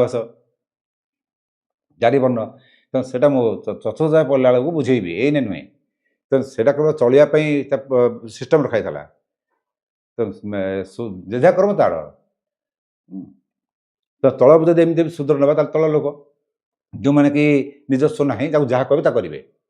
ତେଣୁ ଯଦି ବ୍ରାହ୍ମଣ ନିଆଯିବ ତାହେଲେ ଉପର ଲୋକ, ଯେଉଁମାନେ ସେମାନେ କିଛି ଦେବେ ମାନେ ସମାଜକୁ, ସେଥିପାଇଁ ସେମାନେ ଆସିବା ସମାଜକୁ ଆସନ୍ତି ବା ସମାଜ ଲୋକମାନେ ତାକୁ ଯାଆନ୍ତି ତାଙ୍କର ଖାଇବା ପାଇଁ। ସେମାନେ ତ କାହା ହାତରେ ଖାଇବେନି, ତେଣୁ ଖାଇବା ପାଇଁ ଗୋଟେ ସଞ୍ଚାର ବ୍ୟବସ୍ଥା ଆମର କରାଯାଇଥିଲା। ସଞ୍ଚା ଦେହରେ ତାଙ୍କୁ ଖାଇବା ପାଇଁ ଯାହା ଯାହା ଦରକାର ତାଙ୍କୁ ଦେଇକରି ପିନ୍ଧିବା ପାଇଁ ଖଣ୍ଡେ ବସ୍ତ୍ର, ଯେଉଁ ସମାଜକୁ ଆସିବେ ତାଙ୍କର ତ ବସ୍ତ୍ର ନଥିବ ସିଓର ନାହିଁ ନା। ତେଣୁ ଖଣ୍ଡେ ବସ୍ତ୍ର ଆଉ ଗୋଟେ ଛଞ୍ଚାଟିର ବ୍ୟବସ୍ଥା କରାଗଲା। ଏ ବ୍ରାହ୍ମଣକୁ ଡାକିଲ, ତା ଛଞ୍ଚା ଦିଅ। ଛଞ୍ଚା ମାନେ ଗୋଟେ ନୂଆ ଟିକାରେ ସବୁ ଦିଆଯାଏ। ସେ ତାଙ୍କ ସହ ରୋଷେଇ କରିକିରି ଖାଇବେ, ନିଜ ହାତରେ ଖାଇଲେ, ଖଣ୍ଡେ ବସ୍ତ୍ରରେ ପିନ୍ଧିଲେ। ଯେହେତୁ ଆମ ସମାଜ ଲୋକ ତାଙ୍କୁ ଡାକିଲେ ଦରକାର, ଆମର କାମ ଅଛି। ଲୋଭ ନାହିଁ ସେତେବେଳେ ତ ଅର୍ଥ ଏଇ ଯେଉଁ ଟଙ୍କା ବଡ଼ ଯେଉଁ କହୁଛନ୍ତି ଟଙ୍କା କ'ଣ ଥିଲା କେଉଁଠି। ତେଣୁ ଏଇସବୁ ଜିନିଷକୁ ଆମର ପରମ୍ପରା ଅନୁସାରେ ଯେଉଁ ହେଇଗଲା ଏଇ ପରମ୍ପରାଟା ଆମେ ଠିକ୍ସେ ବୁଝୁନେ। ତାପରେ କାଳକ୍ରମେ ସେଇଟା ହେଲା କ'ଣ ଯାହାପରେ ଅଛି ତାକୁ ଆମେ ଦେଇ ଚାଲିଛେ। ଡାକ କୌଣସି କାମ ହେଲା ବ୍ରାହ୍ମଣ ବୋଲି ଯିଏ ପଇତା ପକେଇଲା ତାକୁ ଡାକ, ତାକୁ ଦିଅ, ତା ଘରେ ଯାଇ ସେ ଫିଙ୍ଗାଉଥିବ, ନହେଲେ ସେ ତାକୁ ନେଇ ଚାଉଳ ବିକୁଥିବ ଯୋଗୀ ଚାଉଳ କରିକିରି। হ্যাঁ, ଶାସ୍ତ୍ରର ଶାସନର ଭୟ। ଶାସ୍ତ୍ରକୁ ଭୟ କ'ଣ କରିବ? ଶାସ୍ତ୍ର ଏଇଠି ଏଇନେ ଆଜି ଯିବା ସେଇ ଷ୍ଟେଜ୍କୁ ଆମେ ଯିବା।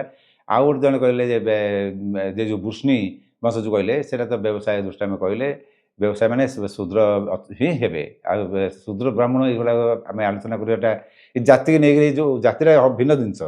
ମୁଁ ଆପଣଙ୍କୁ କହିଲି ନା ଜାତି ଅର୍ଥ ହେଲା ସମାନତା। ତେଣୁ ସେଇଗୁଡ଼ା ସେ ଯେଉଁ ଶାସ୍ତ୍ର ଗୁଡ଼ିକ ବିଷୟରେ ଆମେ ନ୍ୟାୟସୂତ୍ର ବୃତ୍ତିର ଦ୍ୱିତୀୟ 271 ଅଛି। ତାର ପ୍ରଶସ୍ତ ପାଦଭାଷ୍ୟରେ ବି ଯାଇଛି। ମୁଁ ଗଲା ଶ୍ଲୋକ ପଢ଼ି ବୁଝିଥିଲି ଆପଣଙ୍କୁ। ତା ସମାନତା। ତାହେଲେ ଐତିହାସିକ ଦୃଷ୍ଟିକୋଣ ଦେଖିବାକୁ ଗଲେ ସେ କୃଷ୍ଣ ଆମର ଏଇ ଆମର ଯେଉଁ ୟୁପି ସାଇଡ଼୍ର ବୃଷ୍ଣି ବଂଶ ଯଦୁ ବଂଶ ହେରିକା ଆସିବ। ଯଦି ପୌରାଣିକ ଦୃଷ୍ଟିରୁ ଆମେ ଦେଖିବା ତାହେଲେ ଅକ୍ରୁର ବଂଶଧର ଅକ୍ରୁର ମହାରାଜାଙ୍କ ବଂଶଧର ଯେଉଁ ଅକ୍ରୁର ନେଇଥିଲା କଂସ ପାଖକୁ ରାମକୁ ଆଉ କୃଷ୍ଣକୁ, ରାମ ମାନେ ବଳରାମ, ରାମ ଆଉ କୃଷ୍ଣ ଦୁଇଜଣଙ୍କୁ ନେଇକି ଯାଇଥିଲା। ସେ ଅକ୍ରୁର ବଂଶଧର ଆସିବେ କୃଷ୍ଣ। ଆଉ କେତେ ଗୁଡ଼ିଏ ଜାଗାରେ ମଧ୍ୟ ଲେଖା ହେଇଛି। ଆମର ମହାଭାରତରେ ମଧ୍ୟ ବି ନଳ ଦମୟନ୍ତୀ ବନ ପର୍ବରେ ଦେଖିବେ ନଳ ଦମୟନ୍ତୀ ନଳର ସାରଥୀ ବଂଶଧର ମଧ୍ୟ ଆସିବେ କୃଷ୍ଣ। ଏ ବୃଷ୍ଣି ବଂଶ ମାନେ କୃଷ୍ଣ ମାନେ ବୃଷ୍ଣି ବଂଶରେ ଆସିବେ। ଏମିତି ଦେଖିବାକୁ ଗଲେ ମଧ୍ୟ ସେମାନେ ମଧ୍ୟ କୃଷ୍ଣ ମଧ୍ୟ ବି ସାରଥୀ ହେଇକରି ରହିଛନ୍ତି ଅର୍ଜୁନ ପାଖରେ, ସାରଥୀ ହେଇଛନ୍ତି ନା। ତେଣୁ ସେମିତି ନାହିଁ ଯେ ସେ ବ୍ରାହ୍ମଣ ଶୂଦ୍ର କ୍ଷେତ୍ର ଏଗୁଡ଼ାକ ସେ କର୍ମ ପାଇଁ। ବ୍ୟବସାୟ ମାନେ ଶୂଦ୍ର ନୁହନ୍ତି, ଗୌଡ଼ ଶୂଦ୍ର ଏମିତି କିଏ ସେ ନାହିଁ। ତା ବର୍ତ୍ତମାନ ଆମେ ଆସିବା, ଆମେ ଯିବା ବର୍ତ୍ତମାନ ଆଜି ମୋର ଯେତେବେଳେ 41 ଶ୍ଲୋକ এই যে ଗୀତା ଗୁଡ଼ିକ ଲେଖା ହେଇଛି ଏଗୁଡ଼ାକ ସବୁ ଅନୁଷ୍ଠୁପ ଛନ୍ଦରେ ପଢ଼ିବେ। ସମ୍ପୂର୍ଣ୍ଣ ଗୀତା ସରିଗଲେ ଆମେ ଏଇଟା ପାଠ କରିବା। ଅନୁଷ୍ଠୁପ ଛନ୍ଦ ମାନେ 8 8 8 8 32 ଅକ୍ଷରୀ, 8ରେ ବିଶ୍ରାମ 8ରେ ବିଶ୍ରାମ ଏମିତି ନେବା। ଆଚ୍ଛା, ବାର୍ଷ୍ଣେୟ ବର୍ଣ୍ଣ ଶଙ୍କର ଯାଏତେ। ଆଚ୍ଛା, ମନେ କରାଯାଉ ଆମେ ଯେଉଁ 8 ନେବା 41 ଶ୍ଲୋକ ଆମେ କହୁଛେ ଅଧର୍ମାଭିଭବାତ୍ କୃଷ୍ଣ 8, ପ୍ରଦୁଷ୍ୟନ୍ତି କୁଳ ସ୍ତ୍ରିୟ 8, ସ୍ତ୍ରୀଷୁ ଦୃଷ୍ଟା ସୁବୈଷ୍ଣେୟ ଜାୟତେ ବର୍ଣ୍ଣଶଙ୍କର 8 8 ହେଲା। ଏଇଭଳି ଭାବରେ ପଢ଼ିବେ, ସେଇଟା ଅଭ୍ୟାସ କରିବା ଆମେ।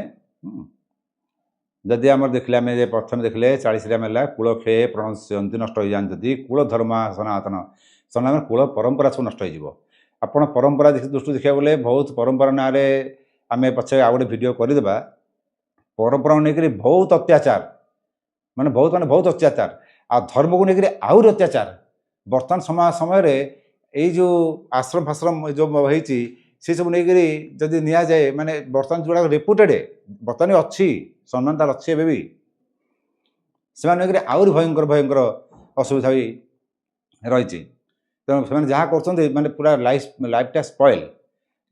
ଭଗବାନ ନେଇକରି ଯାହା ହେବ। ଅଧର୍ମାଭିଭବାତ୍ କୃଷ୍ଣ ପ୍ରଦୁଷ୍ୟନ୍ତି କୁଳ ସ୍ତ୍ରୀୟ। ଯଦି ଅଧର୍ମ ବ୍ୟାପିଯାଏ ତେବେ କ'ଣ ହେବ ନା କୁଳ ସ୍ତ୍ରୀ ଲୋକମାନେ ଦୂଷିତ ହେଇଯିବେ। କୁଳ ସ୍ତ୍ରୀମାନେ କାହିଁକି ଦୂଷିତ ହେଇଯିବେ ବୋଲି ଠିକ୍ କହିଲା ଏଠି। ଆଚ୍ଛା, ବର୍ଣ୍ଣଶଙ୍କର ଦୃଷ୍ଟିରୁ ମୁଁ ତ ବୁଝେଇଥିଲି ବର୍ଣ୍ଣଶଙ୍କର ମାନେ କ'ଣ ହୁଏ। ଦେଖନ୍ତୁ ଆମେ ବର୍ଣ୍ଣଶଙ୍କର ଯଦି ନେବା ତାହେଲେ ବହୁତ ଜିନିଷ ଆସିବ ଏଠି। ମନେକର ଗୋଟେ ବ୍ରାହ୍ମଣ, এই যে ବ୍ରାହ୍ମଣ ଆଉ କ୍ଷତ୍ରିୟ ମିଶ୍ରଣରେ ଯେଉଁ ସନ୍ତାନ ଜାତ ହେଲା, ବର୍ତ୍ତମାନ ତାଙ୍କୁ କହୁଛେ ଆମେ କର୍ଣ୍ଣ, କିନ୍ତୁ ସେତେବେଳେ ଥିଲା ସୂତ ମାନେ ସାରଥୀ, ଯିଏକି ଶାସ୍ତ୍ର ବିଦ୍ୟା ଜାଣୁଥିଲା, ଶସ୍ତ୍ର ବିଦ୍ୟା ଜାଣୁଥିଲା, ଯୋଡ଼ା ବିଦ୍ୟାରେ ପାରଙ୍ଗମ ଥିଲା। କୃଷ୍ଣଙ୍କ ସାରଥୀ ବି ହେଇଛନ୍ତି, କର୍ଣ୍ଣ ବି ସାରଥୀ ପୁତ୍ର, ସୂତପୁତ୍ର ତାକୁ କୁହାଯାଇଛି। ତେଣୁ ଶସ୍ତ୍ର ଶାସ୍ତ୍ର ଯୋଡ଼ା ତାର ଜ୍ଞାନ ଅଛି। ତାର ଜ୍ଞାନର ପରୀକ୍ଷା ଉଦ୍ୟୋଗ ପର୍ବରେ ଭଗବାନ କୃଷ୍ଣ ସମସ୍ତ ଜାଗାରେ ବାଣ୍ଟିଛନ୍ତି କର୍ଣ୍ଣର। ତେଣୁ ଏଇ ଯେଉଁ ମିଶ୍ରଣ ଦ୍ୱାରା କ'ଣ ହେଲା ସେ ପାଇଲା କ'ଣ? ତାପରେ ସବୁ ଥାଇକି ତ ସବୁ ହାରିଗଲା କର୍ଣ୍ଣ ତା ଜୀବନରେ, ସବୁକିଛି ହାରିଗଲା। ଯଦି ଆମେ ନେବା ମନେକର ଯେଉଁ ଗୋଟେ କ୍ଷତ୍ରିୟ ଆଉ ବୈଶ୍ୟ ଯଦି ନେବା ସେ କ୍ଷତ୍ରିୟର ଯେଉଁ ଶାସନର ଯେଉଁ ଦଣ୍ଡଧାରୀ ତାକୁ କୁହାଯାଏ କ୍ଷତ୍ରିୟକୁ। ସେ ଦଣ୍ଡବିଧାନ ଯେଉଁ ସେ ନିୟମ ରଖାଯାଇଛି ସେ ଦଣ୍ଡବିଧାନ ନିୟମ ରଖିବ ସେ ତା ବ୍ୟବସାୟ ଦେଖିବ। ସେ ବୋଧେ ଦରକାର ପଡ଼ିଲେ ସେ କ୍ଷତ୍ରିୟ ଗୋଡ଼ତଳ ପଡ଼ିକି ସେ ବ୍ୟବସାୟକୁ ଆଣିବାକୁ ପଇସା ରୋଜଗାର କରିବା ଦେଖିବ। ଯାହାଫଳରେ କି ଦଣ୍ଡବିଧାନ ରହିବନି, ମାନେ ଯେଉଁ କ୍ଷେତ୍ରରେ ନିୟମଟା ରହିବନି। ବର୍ତ୍ତମାନ ବି ଅବସ୍ଥା ସେଇଆ, ଆଗକୁ ମଧ୍ୟ ଯିବେ ପରେ ସେ ଯେଉଁଟା ଆସିବ ସେଇଟା ରାଜତନ୍ତ୍ର ହିଁ ଆସିବା ପରେ। ଯେଉଁ ଗଣତନ୍ତ୍ର ଆଣିଛନ୍ତି ଆବ୍ରାହମ ଲିଙ୍କନ, ଯେଉଁ ସେ ଗଣତନ୍ତ୍ର ପାଇଁ ଯେଉଁଭଳିଆ ସିଷ୍ଟମରେ ସେ କଲେ, ତା ପରବର୍ତ୍ତୀ ଷ୍ଟେଜ୍ ତାଙ୍କ ସିଦ୍ଧାନ୍ତ ମୃତ୍ୟୁ ଯେଉଁଭଳିଆ ହେଲେ ଆପଣ ଜାଣିଥିବେ। ଯାହା ବି ହେଉ ଗୋଟେ ନୂଆ ଜିନିଷ ତ କଲେ, କିନ୍ତୁ ଆ ପରେ ପୁଣି ରାଜତନ୍ତ୍ର ଆସିଯିବ। କାହିଁକି ଆସିବ ବୋଲି ମୁଁ କହୁଛି, କାରଣ ଯେଉଁମାନେ ରଜା ହେଇକି ବସୁଛନ୍ତି ସେମାନେ ରଜାଙ୍କର ଯେଉଁ ଚିନ୍ତାଧାରା ଗୋଟେ ରହୁଥିଲା ସେ ଜିନ୍ଟା ତାଙ୍କ ପାଖରେ ନାହିଁ, ସେ ଡିଏନ୍ ତାଙ୍କ ପାଖରେ ନାହିଁ। ରଜାର ଯାହାହେଲେ ବି ତା ଜିନ୍ଟା ରହିବ, ସେ ଚିନ୍ତା କରିବ କେମିତି ରାଜ୍ୟ ଶାସନ ହେବ, ପ୍ରଜାମାନେ ଆନନ୍ଦରେ ରହିବେ, ଅଭାବ ରହିବନି, ତା ସହିତ ଶାନ୍ତି ରହିବ, ଧର୍ମର ପ୍ରତିଷ୍ଠା ହେବ। ତେଣୁ ରଜା ଯିଏ ହେବ ତାର ରାଜ ଜିନ୍ଟା ରହିବା ଦରକାର।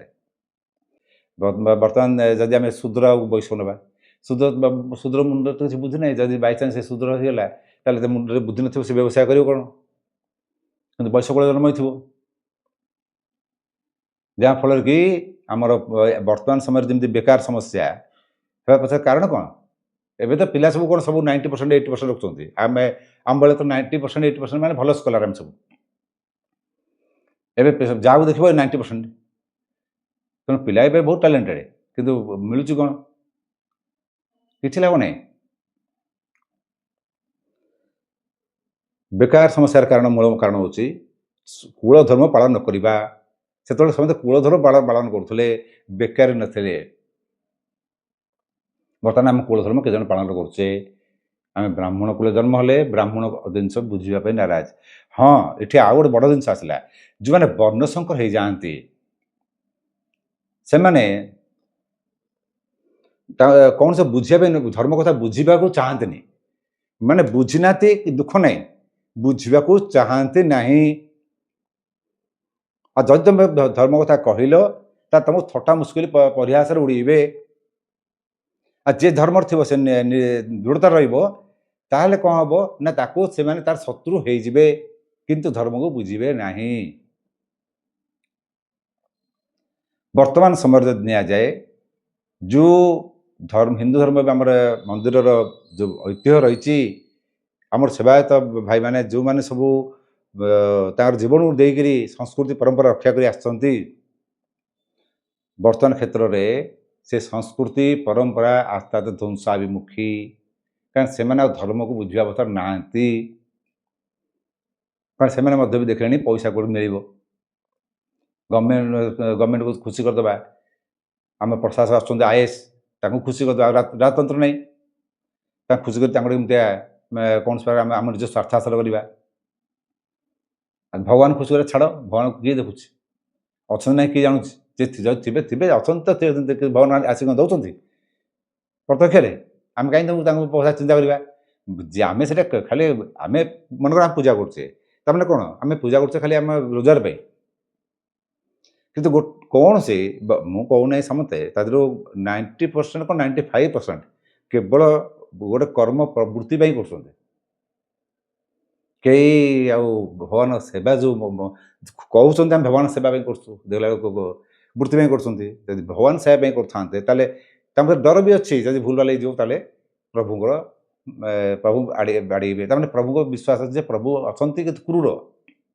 ତେଣୁ ବର୍ଣ୍ଣଶଙ୍କର ଯାହା ଦେଲେ କ'ଣ ହେବ ନା ସେମାନେ ଧର୍ମ କଥା ଶୁଣିବେନି। ଆଉ ଯଦି ବୁଝେଇବ ତାହେଲେ ତୁମକୁ ଉପହାସ କରିବେ, ଦରକାର ପଡ଼ିଲେ ତୁମ ଶତ୍ରୁତା କରିବେ, ତୁମ ପତନ ହେବ ତୁମର।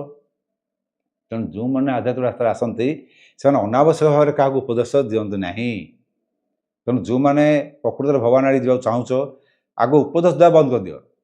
କାହାକୁ କିଛି କହିବା ଦରକାର ନାହିଁ, ତାଙ୍କର ସେ ଯିଏ ଯାହା କରୁଛି କରୁ, ତୁମେ ତୁମ ରାସ୍ତାରେ ରୁହ।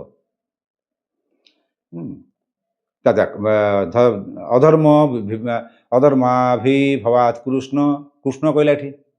ହଁ, ସେଇଟା ବୁଝିଦେଲି ପରା। କୃଷ୍ଣ ମାନେ ଯିଏ ସମସ୍ତଙ୍କୁ ଆକର୍ଷିତ କରେ, ତା ସେଇଠି କୃଷ୍ଣଙ୍କର ବଂଶ ଯୋଗୁଁ ଆଣିଛି, କାରଣ ନିଜେ ସେଇ ବଂଶ କଥା କହୁଛି, ବଂଶ ଆଣିଛି। ତାପରେ ସେ କ'ଣ କହୁଛି? ଶଙ୍କର ବର୍ଣ୍ଣଶଙ୍କର। ଆଚ୍ଛା, ଆଉ ଗୋଟେ ବର୍ଣ୍ଣଶଙ୍କର ବିଷୟରେ ଆମେ ଦେଖିବା ବର୍ତ୍ତମାନ ସମୟରେ ଏ ଯେଉଁ କମ୍ପ୍ୟୁଟର ହେରିକା ବାହାରିବା ଦ୍ୱାରା କ'ଣ ହେଉଛି ନା ବହୁତ ଲୋକଙ୍କର ବିଶେଷ କରି ପୁରୁଷମାନଙ୍କର ଶୁକ୍ରାଣୁ ନଷ୍ଟ ହେଇଯାଉଛି। ଏମିତି ବି ସମୟ ଆସିବ ସ୍ତ୍ରୀମାନ ରାଜୁତି ଚାଲିଥିବ ପୁରୁଷମାନେ ନପୁଂସକ। ଆଗରୁ ବି ଏମିତି ଥିଲା। ରାବଣ ବଳି ମଧ୍ୟ ବି ଆପଣ ଦେଖିଥିବେ ସେ ରାବଣ ବଳି ଲେଖା ଅଛି ରାବଣ ଗୋଟେ ଦୀପକୁ ଯାଇଥିଲା ଯେଉଁଠି ନାରୀମାନେ ଥିଲେ ପୁରୁଷ ନଥିଲେ। ତେଣୁ ବର୍ତ୍ତମାନ ଆଗକୁ ମଧ୍ୟ ସେ ହେବାକୁ ଯାଉଛି ମଧ୍ୟ ବି ନାରୀମାନେ ରହିଯିବେ ଲାଷ୍ଟ ପୁରୁଷ ନଥିବେ। ତେଣୁ ଆମେ ବର୍ତ୍ତମାନ ଏଇ ସେଇ ପ୍ରୋବ୍ଲେମ୍ ଆଗରେ ବି ଏଇ ଯେଉଁ ଟେଷ୍ଟ ଟ୍ୟୁବ୍ ପିଲା ତାପରେ ସିମେଣ୍ଟ ନେଇକରି ରୋପଣ କରିବା ଫର୍ଟିଲାଇଜ୍ କରିବା ଏଇସବୁ ଜିନିଷ ଥିଲା। ବର୍ତ୍ତମାନ ବି ଆମେ ସେଇ ଜିନିଷ କରୁଛେ। ଯେମିତି ମେଡ଼ିକାଲ ଯିବ ସନ୍ତାନ ହେଉନି ନା ତାକୁ IUIରେ ପ୍ରୋସିଜରରେ ଫଲୋ କରିବେ। କ'ଣ ଆଇ ମାନେ ଏଣ୍ଟ୍ରା ୟୁ ମାନେ ୟୁଟରାଇନ୍ ଆଉ ଆଇ ମାନେ ଇନସେମିନେସନ୍ ଯେଉଁଟାକି ତାକୁ ଦିଆଯାଏ ତା ଦେହରୁ ଯଦି ହେଇଗଲା ଭଲ କଥା, ଯଦି ନହେଲା ତାହେଲେ ICSI ଫଲୋ କରିବେ। ତେଣୁ ସେଇ ICSI ସେଇଟା ଏଣ୍ଟ୍ରା ସାଇକ୍ଲୋପ୍ଲାଜମିକ୍ ସ୍ପର୍ମ ଇଞ୍ଜେକ୍ସନ୍ ସେ କ'ଣ କରିବେ ନା ସେ ତୁମ ସିମେନ୍ରୁ ବୀର୍ଯ୍ୟରୁ ସେ ଗୋଟେ ଷ୍ଟ୍ରଙ୍ଗ ଶୁକ୍ରାଣୁ ମାନେ ଶକ୍ତିଶାଳୀ ଶୁକ୍ରାଣୁ ନେଇକରି ସେ ତା ଦେହରେ ଇନପୁଟ୍ କରିବେ, ଗର୍ଭାଶୟ ରଖିବେ। ସେଇଟା ବି ନହେଲା ଯଦି ଗର୍ଭାଶୟ ତାକୁ ବି ମାନେ କରିବା ପାଇଁ ନ କରିପାରିଲା ତାହେଲେ IVF ସେ ବ୍ୟବହାର କରିବେ। IVF ମାନେ କ'ଣ ହେଉଛି ଆଇ ମାନେ ଇନ୍ ଭିଟ୍ରୋ ଫର୍ଟିଲାଇଜେସନ୍। ତାହେଲେ କ'ଣ ହେବ ନା ଗୋଟେ ଡିମ୍ବାଣୁ ଗୋଟେ ଶୁକ୍ରାଣୁ ଯୋଡ଼େ ଆଣିକରି ଷ୍ଟ୍ରଙ୍ଗ ତାକୁ ଟେଷ୍ଟ ଭିତରେ ରଖିକରି ତାକୁ ଜୀବନ ଏଇଠି ପ୍ରାଣ ଏଇଠି ପ୍ରାଣ ଅଲଗା ଆତ୍ମା ଅଲଗା। ଆତ୍ମା 3 ମାସ ପରେ ଆସିବ। ଏଠି ତାର ଯେଉଁ ପ୍ରାଣ ଆସିବ ସେ ତାକୁ ନେଇକରି ସେ ତାକୁ ଡିମ୍ବାଶୟ ମାନେ ଗର୍ଭାଶୟ ଭିତରେ ରଖିଦେବେ। ସେ ସନ୍ତାନ ହେଲା। ଆଚ୍ଛା ଯେଉଁମାନଙ୍କର ସେଥିରେ ପୁରୁଷମାନଙ୍କୁ ନିଆଯାଏ ତା ସ୍ୱାମୀମାନଙ୍କୁ ନିଆଯାଏ। ଯେଉଁଠି ସ୍ୱାମୀର ଶୁକ୍ରାଣୁ ନାହିଁ ଯେଉଁମାନେ ସିମେଣ୍ଟ ଡୋନେଟ୍ କରୁଛନ୍ତି ସେ ତାଙ୍କର ଅନ୍ୟ ଲୋକର ସିମେଣ୍ଟ ଗଲା। ସେତେବେଳେ ଅନ୍ୟ ଲୋକର ଯେଉଁ ସିମେଣ୍ଟଟା ନେଉଛନ୍ତି ଡକ୍ଟରମାନେ ସେ କାହାର ନେଉଛନ୍ତି ତାଙ୍କୁ ପଚାରିବ ତୁମେ କେଉଁ ଲୋକରୁ ଆଣିଛ ବ୍ରାହ୍ମଣ ନା କ୍ଷତ୍ରିୟ ନା ବୈଶ୍ୟ ଶୂଦ୍ର। ତେଣୁ DNA ବି ଆସ୍ତେ ଆସ୍ତେ ଚେଞ୍ଜ ହୁଏ। ଆମର ଯଦି ଆମେ ଯାହା ଅଭ୍ୟାସ କରିବା ତାହେଲେ ସେଇଟାକୁ ଆମର ସ୍ୱଭାବରେ ପରିଣତ ହେବ। ଆଉ ସେ ସ୍ୱଭାବ ଯଦି କାଳକ୍ରମେ 2-3 ପିଢ଼ି ରହିଯିବ ଆମର DNAରେ ପରିଣତ ହୋଇଯିବ। ତେଣୁ ଅଭ୍ୟାସ ସବୁଠୁ ଅଭ୍ୟାସ ପାଇଁ କର୍ମ ସେ ଜିନିଷ ମଧ୍ୟ ବି ଆଗକୁ ଆମେ ଯିବା ପଢ଼ିବା ପାଇଁ ସେଇ ଗୀତାରେ ଲେଖା ଅଛି। ଆଚ୍ଛା ତେଣୁ ୟା ଦ୍ୱାରା କ'ଣ ହେଉଛି ଏଇ ଯେଉଁ ବର୍ତ୍ତମାନ ଆମେ ଯେଉଁ ସିମେଣ୍ଟ ନେଇକି ରଖିଲେ ଟେଷ୍ଟ ଟ୍ୟୁବ୍ ପିଲା ଯାହା କୁହନ୍ତି ତା ଦ୍ୱାରା କ'ଣ ଲାଭ ହେବ? ସେ ସେଇ ବର୍ଣ୍ଣସଙ୍କର ଜାତ ହେଲେ ନା ନାହିଁ? ବର୍ଣ୍ଣସଙ୍କର ଜାତ ହେଲେ। ସେତେବେଳେ ମଧ୍ୟ ବି ଘୃତାଚିକୁ ଅପ୍ସରାକୁ ଦେଖିକରି ଭରଦ୍ୱାଜଙ୍କର ବୀର୍ଯ୍ୟପାତ ହେଇଥିଲା। ତାକୁ ସେ ଦ୍ରୋଣ ମାନେ ଯେଉଁ ଯଜ୍ଞ ଯେଉଁ ପାତ୍ର ରଖିକି ନେଇକରି ତାଙ୍କର ପତ୍ନୀଙ୍କର ଗର୍ଭାଶୟ ରଖିକରି ଯେଉଁ ସନ୍ତାନ ଜନ୍ମ ହେଲା ସେ ହେଲା ଦ୍ରୋଣାଚାର୍ଯ୍ୟ। ଏମିତି ଦେଖିବାକୁ ଗଲେ ମଧ୍ୟ ବି ଯଦି ହନୁମାନଙ୍କୁ ନିଆଯାଏ ତେବେ ମଧ୍ୟ ସେ ମଧ୍ୟ ବି ସେଇ ଟାଇପ୍ର ବିନା ବିବାହ ବିନା ସଂଯୋଗରେ ମଧ୍ୟ ଇଣ୍ଟିମେଟ୍ରେ ଅଞ୍ଜନାଙ୍କର ଗର୍ଭଧାରଣ କରିଥିଲେ ହନୁମାନଙ୍କୁ। ସେତେବେଳେ ସେ ଜିନିଷ ଥିଲା ବି ନଥିଲା ମାନେ ନୁହଁ। ତେଣୁ ଏଇ ଦୃଷ୍ଟି ଦେଖିବାକୁ ଗଲେ ଆମକୁ ବର୍ତ୍ତମାନ ବର୍ଣ୍ଣସଙ୍କର ଜାତ ହେବାଟା ବର୍ତ୍ତମାନ ସମୟରେ ସ୍ୱାଭାବିକ ହେଇଗଲାଣି ଆଉ ତ ରୋକି ବି ହେବା ସମ୍ଭବ ନୁହେଁ। ତେଣୁ ବର୍ତ୍ତମାନ ସମୟରେ ପ୍ରଳୟର ଅବସ୍ଥା ରହିଛି ଆଉ ପ୍ରଳୟ ହିଁ ହେବ। କାରଣ ଗୋଟେ ରେଞ୍ଜ ପାସ୍ କରିଗଲା ପରେ ସେଇଟା ଧ୍ୱଂସ ହେବା ଦରକାର। ବର୍ତ୍ତମାନ ଅବସ୍ଥା ମହାଭାରତ ଅବସ୍ଥା ସେଇଆ। ଏତେ ରେଞ୍ଜ ସେ ପାସ୍ କରିଗଲା ଯେ ଲାଷ୍ଟ ତାକୁ ସେ ଧ୍ୱଂସ କରିବା ପାଇଁ ପ୍ରଭୁ ବାଧ୍ୟ ହେଲେ। ତେଣୁ ସେଠି କ'ଣ କହିଲା ସେଥିରେ ସେ ଶଙ୍କର ନରକାୟବ ନରକାୟବ। ଆଚ୍ଛା ଶଙ୍କର କ'ଣ କଲେ ନା କୂଳ ଘ୍ନାତାଂ କୂଳସ୍ୟ ଯେଉଁ କୂଳ ଘାତକାରୀ ମାନେ କୂଳ ଧ୍ୱଂସକାରୀ ପତନ୍ତି ଏଇଟା ବହୁବଚନ ପତତି ହେଲେ ଏକବଚନ ହେଲା ପଡ଼ନ୍ତି ଜଣେ। କିନ୍ତୁ ସେ କହୁଛି ଯିଏ କୂଳ ଘାତୀ ମାନେ ଗୋଟେ ଲୋକ ଯଦି କୂଳ ଘାତୀ ହେଲା ତାହେଲେ ପିତୃପୁରୁଷମାନେ ତାର ସବୁ ନରକକୁ ପଳେଇବେ। ଏ ତ ଅର୍ଜୁନ ଆଉ ଛାଡ଼ୁନି। ଅର୍ଜୁନ ଅତୀତରେ କହି ଗଲା ଭାରି ଯେ ଅତୀତରେ ଏଇ ପିତାମହ ଭୀଷ୍ମ ଇଏ ମୋର ଗୁରୁ ଦ୍ରୋଣାଚାର୍ଯ୍ୟ ସିଏ ଗୁରୁ କୃପାଚାର୍ଯ୍ୟ ଏମାନଙ୍କୁ ମାରିବା ଠିକ୍ ନୁହଁ ସେମାନେ ମୋତେ ମାରିଦିଅନ୍ତି। ଇଏ ବଡ଼ ଭାଇ ସେ ଶ୍ୱଶୁର ସେ ଶଳା ସବୁ ହେଲା ଅତୀତକୁ ପଳେଇଲା। ବର୍ତ୍ତମାନ ଅବସ୍ଥା ଆସୁନି ପୁଣି ଭବିଷ୍ୟତକୁ ପଳେଇଲା। ଭବିଷ୍ୟତ ଗଲା ତ ଗଲା, ପୁଣି ଭବିଷ୍ୟତରେ ପୁଣି ଆହୁରି ଭବିଷ୍ୟତ ଯାଉଛି କେଉଁଠିକି, ମଲା ପରେ କ'ଣ ହେବ ତାକୁ ହିଁ ସେ ଚିନ୍ତା କରୁଛି। କ'ଣ କରୁଛି ନା ପତନ୍ତି ମାନେ ପିତୃଗଣମାନେ ବିତରହ ହିଏସାଂ ହି ଏସାମ୍ ହିଏସାମ୍।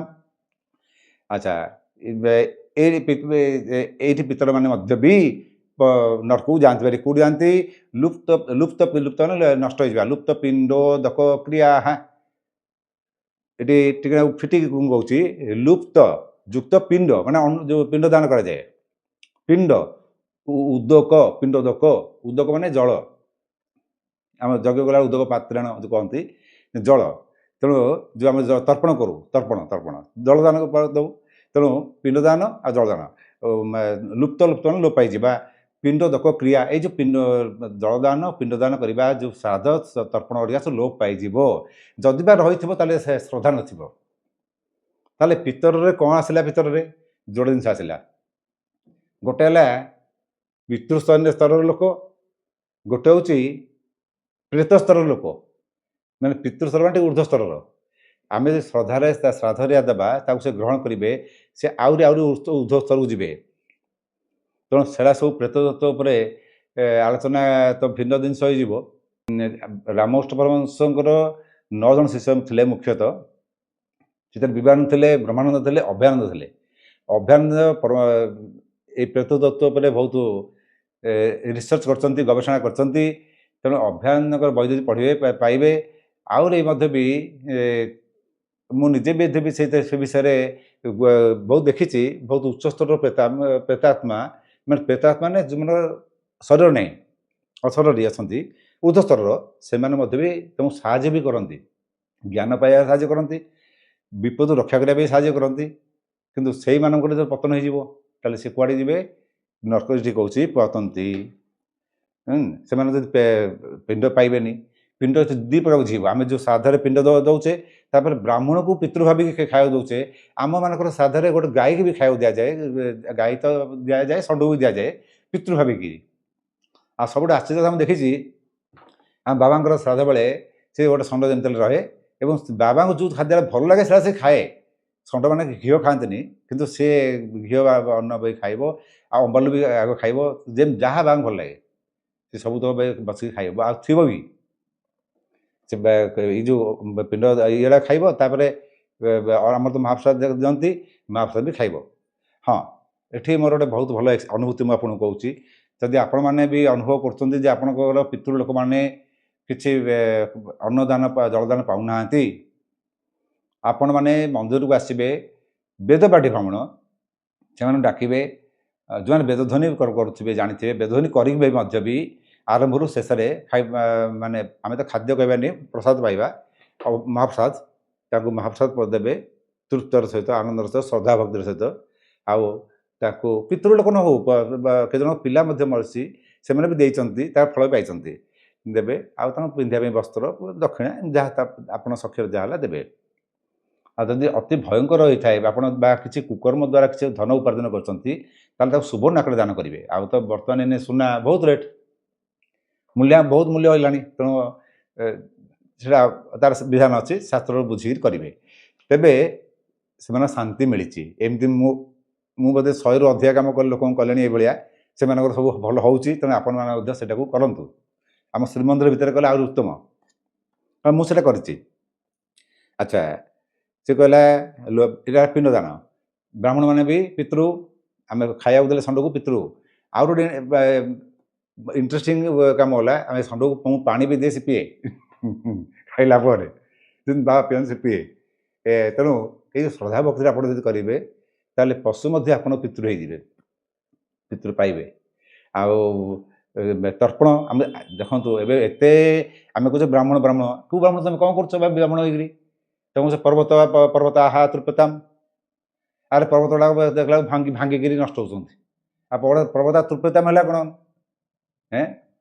ବନସ୍ପତି ତୃପ୍ୟତାମ୍, ବନସ୍ପତି ବର୍ତ୍ତମାନ ଗଛ ଆଉ ମିଳୁନି, ଔଷଧୀୟ ଗଛ ସବୁ ନଷ୍ଟ ହେଇସାରିଲାଣି। ତା ପାଇଁ ଗୋଟେ ପୁଣି ମାନେ ବଟନିକାଲ ଗାର୍ଡେନ କରାହେଉଛି। ମୁଁ ଯାଇଥିଲି ସେ ଦାରିଙ୍ଗବାଡ଼ି, ସେଠି ବଟନିକାଲ ଗାର୍ଡେନ ବୁଲି ଦେଖୁଥିଲି, କେତେ ବଢ଼ିଆ ବଢ଼ିଆ ସବୁ ଆୟୁର୍ବେଦିକ ଗଛ ଲଗାଇଛି। ସେ ବନସ୍ପତି ମାନେ ଯେ ବନରେ ରହିବା କଥା, ସେ ବନ ଆଉ ନାହିଁ, ବନ ବନ ତ ନାହିଁ ଆଉ ବନସ୍ପତି ଆସିବ କୁଆଡ଼ୁ? ତେଣୁ ବନସ୍ପତି ତୃପ୍ୟତାମ ଗଲା କୁଆଡ଼େ ତମର? ଅନ୍ତରୀକ୍ଷ ତୃପ୍ୟତାମ ଦେଖିଲ ଅନ୍ତରୀକ୍ଷରେ ବର୍ତ୍ତମାନ ଯେଉଁ ଅବସ୍ଥା ଘଟୁଛି ଛାଡ଼। ଆଉ କିଛି ଦିନ ପରେ ଆପଣ ଯେଉଁ ଭଳିଆ ପ୍ରଳୟର ଶିକାର ହେବେ, ନାଇଁ ନଥିବା ଶିକାର। ନଦୀକୁ ତୃପ୍ୟତାମ କରୁଥିବ, ନଦୀ ଜଳକୁ ଦୂଷିତ। ଆଉ ସେ ପାଟିରେ କହିବା କାର୍ଯ୍ୟରେ କରିବା ଯୋଡ଼ା ସମାନ ନ ରହିଲେ, ଆଚାର ଆଉ ବିଚାର ଯେ ସମାନ ନ ରହିବ, ସବୁଗୁଡ଼ାକ ନିଷ୍କ୍ରିୟ ହୋଇଯିବ। ତାକୁ ଆଉ ନ ପଚାର ଭଲ, ତା ପାଇଁ ଦରକାର ଉପଚାର। ତେଣୁ ପିତର ସେ କହୁଛି ପିତୃ ଲୋକମାନେ ମଧ୍ୟ ପିଣ୍ଡ ପାଇବେନି, ତାଙ୍କର ପତନ ହେଇକି ନରକକୁ ଯିବେ। ନରକ ତ ଆପଣ ଗରୁଡ଼ ପୁରାଣରେ ପଢ଼ିବେ, ସେ ପ୍ରେତଖଣ୍ଡ ବି ତାର ଅଛି। ସେ ପ୍ରେତଖଣ୍ଡରେ କେତେ ପ୍ରକାର ନରକ ଅଛି ତାର ଠିକ୍ ନାହିଁ। କୁମ୍ଭୀପାକ ନରକ, ଏମିତି ବିଭିନ୍ନ ପ୍ରକାର ନରକ ରହିଛି। ସେ ବିଷୟରେ ତ ହେଲେ ବିରାଟ ଶାସ୍ତ୍ର। ମୋଟାମୋଟି ହେଲେ ତାଙ୍କ ପତନ ହେଇଯାଏ। ଆମର ଯେଉଁ ସାତ ଅତଳ ଭୂତଳ ରାସାନ୍ତଳ ରହିଛି, ଯେମିତି ଭୂର୍ ଭୁଅ ସ୍ୱ ମହ ଜନ ତପ ସତ୍ୟ ରହିଛି, ସେପରି ତାଙ୍କ ଗ୍ରେଡେସନ୍ ଅଛି। ହଁ, ପ୍ରେତ ଲୋକମାନେ ଗ୍ରେଡେସନ୍ ଥାଏ, ଏଇଟା ସିଓର। ମାଟିଆ ପ୍ରେତ ଅଛନ୍ତି ମାନେ ତଳେ ରହନ୍ତି, ପ୍ରାୟ ଭୂମିରୁ 4 ହାତ 5 ଦୂରରେ। ସେ ହଠାତ୍ ଉପରକୁ ଯାଇପାରିବେନି, ସେ ଚାଲି ଚାଲି ଯିବେ ପାହାଚରେ ଅଛନ୍ତି। ପିଣ୍ଡଦାନ ପାଇବେନି, ନରକକୁ ଯିବେ। ତାପରେ ପୁଣି କହୁଛି ଦୋଷୈରେ ଏତୈର୍ କୂଳ ଘ୍ନାନାଂ ଦୋଷୈଃ ଏତୈଃ ଦୋଷୈରେ ଏତୈଃ କୂଳ ଘ୍ନାନାଂ କୂଳଘାତି, ଏ ଯେଉଁ କୂଳଘାତି ମାନଙ୍କୁ କୂଳଘ୍ନାନାଂ ବନ ଶଙ୍କରକାରକୈଃ ଉଚ୍ଛେଦ୍ୟନ୍ତେ, ନଷ୍ଟ ହୋଇଯିବା, ନଷ୍ଟ ହୋଇଯାଆନ୍ତି। ଜାତି ଧର୍ମ କୂଳ ଧର୍ମାଶ୍ଚ ଶାଶ୍ୱତାଃ। ଆଧାର କ'ଣ ନା ଜାତି ଧର୍ମ ନଷ୍ଟ ହେବ, କୂଳ ଧର୍ମ ନଷ୍ଟ ହୋଇଯିବ। ତାର ପ୍ରତ୍ୟକ୍ଷ ଉଦାହରଣ ଆପଣଙ୍କ ପାଖରେ ମୁଁ ବସିଛି। ଜାତି ଧର୍ମ, ଆମର ଯେଉଁ ସେବା ଜାତି ଅଛନ୍ତି, ବର୍ତ୍ତମାନ ସେମାନେ ତ ଏକରେ ବଡ଼ ପଣ୍ଡା ବୁଝୁନାହାନ୍ତି, ତାଙ୍କୁ ବୁଝିଲେ ବି ସେ ବୁଝିବାକୁ ଚାହୁଁନାହାନ୍ତି, କେହି ବୁଝିପାରିବେନି ମଧ୍ୟ। ଆଉ 12 ବର୍ଷ ହେଲାଣି ସେ ଚେଷ୍ଟା କରୁଛନ୍ତି ଯେ ସେ ନଷ୍ଟ ହୋଇଯାଉ। ତେଣୁ ତାମାନେ ଯେଉଁଠି ସେବା ଚେଷ୍ଟା କରି ନଷ୍ଟ ହୋଇଯାଉ, ସେ ନଷ୍ଟ ହୋଇଯିବ। କାରଣ ସେବାୟତମାନେ ହିଁ ତାକୁ ରକ୍ଷା କରିଥିଲେ। ଆଉ ଜାତି ଧର୍ମ, ଏଇ ଜାତି ଧର୍ମ ଯଦି ମୋ ଅନ୍ତେ ମୋ ଯେଉଁ ପୁଅ ନ ଆସିଲା, ବା ମୁଁ ଯାଉ ସେଇ ସେବାୟତ ଭିତରୁ କାରଣ ନ ଶିଖିଲି, ସେଇ ଡିଏନ୍ ଥିବା ପୂଜା ପଣ୍ଡା ଭିତରକୁ ଆସିବେ ନା, କି ସିଙ୍ଗର ଭିତରକୁ ଆସିବେ। ସେଇଭଳିଆ ପିଲା ନ ଆସି ଟ୍ରେନ୍ ନହେଲା, ତାହେଲେ କ'ଣ ହେବ? ବଡ଼ ପଣ୍ଡାର ଯେଉଁ ରିଅଲ୍ ଜିନିଷଟା, ସେ ଭାବୁଛନ୍ତି ରିଅଲ୍ ଜିନିଷ ମାନେ କ'ଣ? ସେଇ ଖାତା ପଢ଼ିଦେବା, ପାରମ୍ପରିକ ଖାତା ଆମର ଥାଏ, ଖାତା ପଢ଼ିଦେବା, ବଡ଼ ବାଟରେ ଉଚ୍ଚାରଣ କରିଦେବା, ସେଇ କରିଦେଇ କରିଦେବା, ବାସ୍ ହେଲା। ଏଇଟା ନୁହେଁ। ଛୁଆକୁ ତ ବେଦ ଧ୍ୱନି କଲେ ବେଦ ଧ୍ୱନି କରିବ। ଆଜିକାଲି ତ ଏଆଇ ବାହାରିଲାଣି ଯେ ତା ଦେହରେ ଯଦି ମେମୋରି ଦେଇଦେବ, ସେ ତ ମୁଁ ଭାବୁଛି ବୋଧେ ବ୍ରାହ୍ମଣମାନଙ୍କୁ ଆହୁରି ବେଟର୍ କରିବେ, ଟାଇମ୍ ଦେଇଦେଲେ ବଢ଼ିଆରେ କରିବେ। ଏଆଇ ବାହାରି ପଡ଼ିବ ଲାଷ୍ଟକୁ। ଯେ ତୁମେ ତ ମେସିନ୍ ଭଳିଆ କରୁଛ, ଆମେ ମେସିନ୍ଟେ ଅଛି, ସେଇ ମେସିନ୍ ଜଣାପଡ଼ୁନି ସେ ମେସିନ୍ କି ମଣିଷ। ଜାତି ଧର୍ମ ପଳିବ। କୂଳ ଧର୍ମ, ପ୍ରତି ଲୋକର କୂଳ ଧର୍ମ ଗୋଟେ ଥାଏ, କୂଳ ଧର୍ମ ବି ନଷ୍ଟ ହୋଇଯିବ। ଏଇ ଯେଉଁ କୂଳ ଧର୍ମ ବିଷୟରେ ଆପଣ ଯେଉଁ କହିଲେ, ଏଠି ଜାତି କଥା କହିଲେ, ଯେ ମୁଁ ଜାତିର କହିଛି ଯେ ସମାନ ବୁଦ୍ଧି, ସମାନ ଚିନ୍ତାଧାରା, ସମାନ ଆପ୍ରୋକ୍ସିମେଟଲି, ପ୍ରାୟତଃ ସମାନ। ତାମାନେ ପୁରା ସମାନ ତ ହେବନି। ଏ ଯେଉଁ ଆପ୍ରୋକ୍ସିମେଟଲି ସମାନ ଚିନ୍ତାଧାରା ଥିବା ଲୋକ ଭିତରେ ଯେଉଁ ବିବାହ ଜିନିଷ କରାଯାଏ, ଆମେ ଜାତି ବୋଲି କ'ଣ କହୁଛେ? ମନେ କରାଯାଏ ଆମର ହେଲା ବଡ଼ପଣା ଘର ବା ପୂଜାପଣା ଶ୍ରେଣୀର ଆମେ, ତେଣୁ ଆମେ ବିବାହ କଲେ ସିଙ୍ଗାରୀ ଘରେ ବିବାହ କରିବୁ, ଖୁଣ୍ଟିଆ ଘରେ, ମାନେ ସେଇ ଭିତର ସେବାୟତ ଭିତରେ। ଯଦି ବାହାର ସେବାୟତ ଭିତରେ ବିବାହ କରିବୁ, ତାହେଲେ ଆମର ମଧ୍ୟ ବି ଘର ଭିତରେ ପ୍ରୋବ୍ଲେମ୍ ଦେଖାଦେବ। କିନ୍ତୁ ଏବେ ତ ବାହାର ଏବେ ବି କରିବା ବାଧ୍ୟ ହେଉଛେ। କିନ୍ତୁ ମନ୍ଦିର ବାହାର ଲୋକଙ୍କ ସାଙ୍ଗେ ଯଦି କରିଗଲେ ବିବାହ, ତାହେଲେ ପୁରା ନଷ୍ଟ ହୋଇଯିବ। ଏମିତି ବି ଆସ୍ତେ ଆସ୍ତେ ହେବା ଆରମ୍ଭ ହେଲାଣି, ହେଇଯିବ ବି, ନଷ୍ଟ ହୋଇଯିବ। ଯାହାତେ ତେଣୁ ଏଠି ଗଲା ଜାତି ଧର୍ମ। ତେଣୁ ସେଥିପାଇଁ ବିବାହର ଯେଉଁ ସମସ୍ତଙ୍କର ବିବାହ ପ୍ରୋସିଜର ଅଲଗା ଅଲଗା ମୁଁ କହିଥିଲି ନା, ତେଣୁ ସେଇ ଦୃଷ୍ଟିରୁ ଦେଖିବାକୁ ଗଲେ ଆଉ ସେଇ ସମାନତାଟା ଆମେ ଠିକ୍ସେ ବୁଝିପାରୁନେ, ଆମେ ବୁଝୁଛେ ଜାତି ଦୃଷ୍ଟିରୁ। ତାପରେ ବର୍ତ୍ତମାନ ଆସିଲା ଯେ ଯାହାର ଯେ ଜମି ଅଛି ସିଏ ହେଲା ସେଇ ଅନୁସାରେ ସମାଜସ୍କନ୍ଦ। ତାପରେ ଆସିଲା ଧନ ପଇସା ହିସାବରେ ଯିଏ ସମାଜସ୍କନ୍ଦ ଆସିଲା। ବର୍ତ୍ତମାନ ସମାଜରେ ଟ୍ୟାଲେଣ୍ଟ, ତୁମର ସ୍କିଲ୍, ପ୍ରତିଭାଟା ଯାହା ଯେତିକି ଥିବ, ସେ ସେଇ ଅନୁସାରେ ଉଚ୍ଚ ସ୍ତରକୁ ଗଣାଯିବ। କିନ୍ତୁ ବର୍ତ୍ତମାନ ଆମେ ଧନକୁ ନେଇକି ସମାଜସ୍କନ୍ଦ କରିବା, ତା ଚିନ୍ତାଧାରା ମିଶିବନି। ତାପରେ ଦେଖିଲା ବେଳକୁ ସ୍ୱାମୀ ସ୍ତ୍ରୀ ଅଶାନ୍ତି ହେଲା ପରେ ଏଇଠି ତ ମାନେ ଯେଉଁ କହନ୍ତି ନାରୀ, କୂଳ ନାରୀ ଅଶାନ୍ତି ହେଲା। ତେଣୁ ନାରୀ ହେଲା ଧର୍ମର ରକ୍ଷକ। ତେଣୁ ଧର୍ମ ଯଦି ରହିଥାଏ ତାହେଲେ ନାରୀ ଯୋଗୁଁ ରହେ। ତେଣୁ ନାରୀ ଯୋଗୁଁ ଧର୍ମ ରହେ। ନାରୀ ଯଦି ଧର୍ମ ରକ୍ଷା ନ କଲା, ଯେଉଁ ପ୍ରଶ୍ନ କରିଥିଲେ ସେଇ ଲୋକଟି, ସେଇଠି ଯଦି ନାରୀ ତା ଧର୍ମ ରକ୍ଷା ନ କରେ ତାହେଲେ ବିଧର୍ମୀ ହେଇଯିବେ ସନ୍ତାନମାନେ। ଯେଉଁ ଲୋକଟି ଆସିକରି ରଣଭୂମିରେ ଠିଆ ହେଇଛି କୂଳ ଘାତି, ମାନେ ଦୁର୍ଜନମାନଙ୍କୁ ଦେଖେଇ ସେ କହୁଛି, ମାନେ କୂଳ ଘାତି, ପିଲାମାନଙ୍କୁ ଧରିକି ଆସିଛନ୍ତି, ପିଲା ମରିବେ, ବାପା ମା ମରିବେ, ମରିଗଲେ ତାହେଲେ ତାଙ୍କର ଯେଉଁ ସ୍ତ୍ରୀମାନେ ଥିବେ ବା ଛୋଟ ପିଲାମାନେ ଥିବେ ଯେଉଁମାନେ ଯୁଦ୍ଧରେ ଭାଗ ନେଇନାହାନ୍ତି, ସେମାନଙ୍କୁ ଶାସନ ରହିବନି, ସେମାନେ ଜାଣିବେନି, ତେଣୁ ସେମାନେ ଘରର ପରମ୍ପରା ବିଷୟରେ ତାଙ୍କର ଜ୍ଞାନ ରହିବନି। ତେଣୁ ନାରୀମାନେ ବି ଦେଖିବେ, ସେମାନେ ଦେଖିଲେ ଯେ ଏଠି ଏମିତି କଷ୍ଟ ପାଇବା କାହିଁକି, ଅନ୍ୟ ପୁରୁଷ ପାଖକୁ ଯିବା, ସେଠି ତା ଦ୍ୱାରା କ'ଣ ନା ସେମାନେ ମାନସିକ ଅବସ୍ଥା ବି ଏତେ ଭଲ ରହିବନି, ଆଉ ପିଲାଙ୍କ ପ୍ରତି ସ୍ନେହ ରହିବନି। ଯଦି ପିଲା ପାଇଁ ମଜବୁରି ଯାଉଥିବେ ତେବେ ମଧ୍ୟ ବି ଆହୁରି ଭୟଙ୍କର ହେଇଯିବ ସେଟା। ଯେଉଁ ତାଙ୍କର ଯେଉଁ ସନ୍ତାନଟି ଜନ୍ମ ହେଉଛି କ'ଣ ହେବ, ବର୍ଣ୍ଣ ସଂକଟ।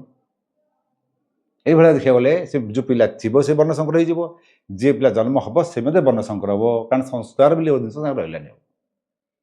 ତେଣୁ ସେଇଥିପାଇଁ ସେ କହୁଛି ଯେ ଯଦି ରଣଭୂମିରେ ମାନେ ମରିଯିବେ କୁଳଘାତି, ତାଙ୍କ ଲୋକ ଗୁଡ଼ା ଯେଉଁମାନେ ଅଛନ୍ତି ଘର ଭିତରେ ନାରୀମାନେ, ସେମାନେ ବି ନଷ୍ଟ ହେଇଯିବେ।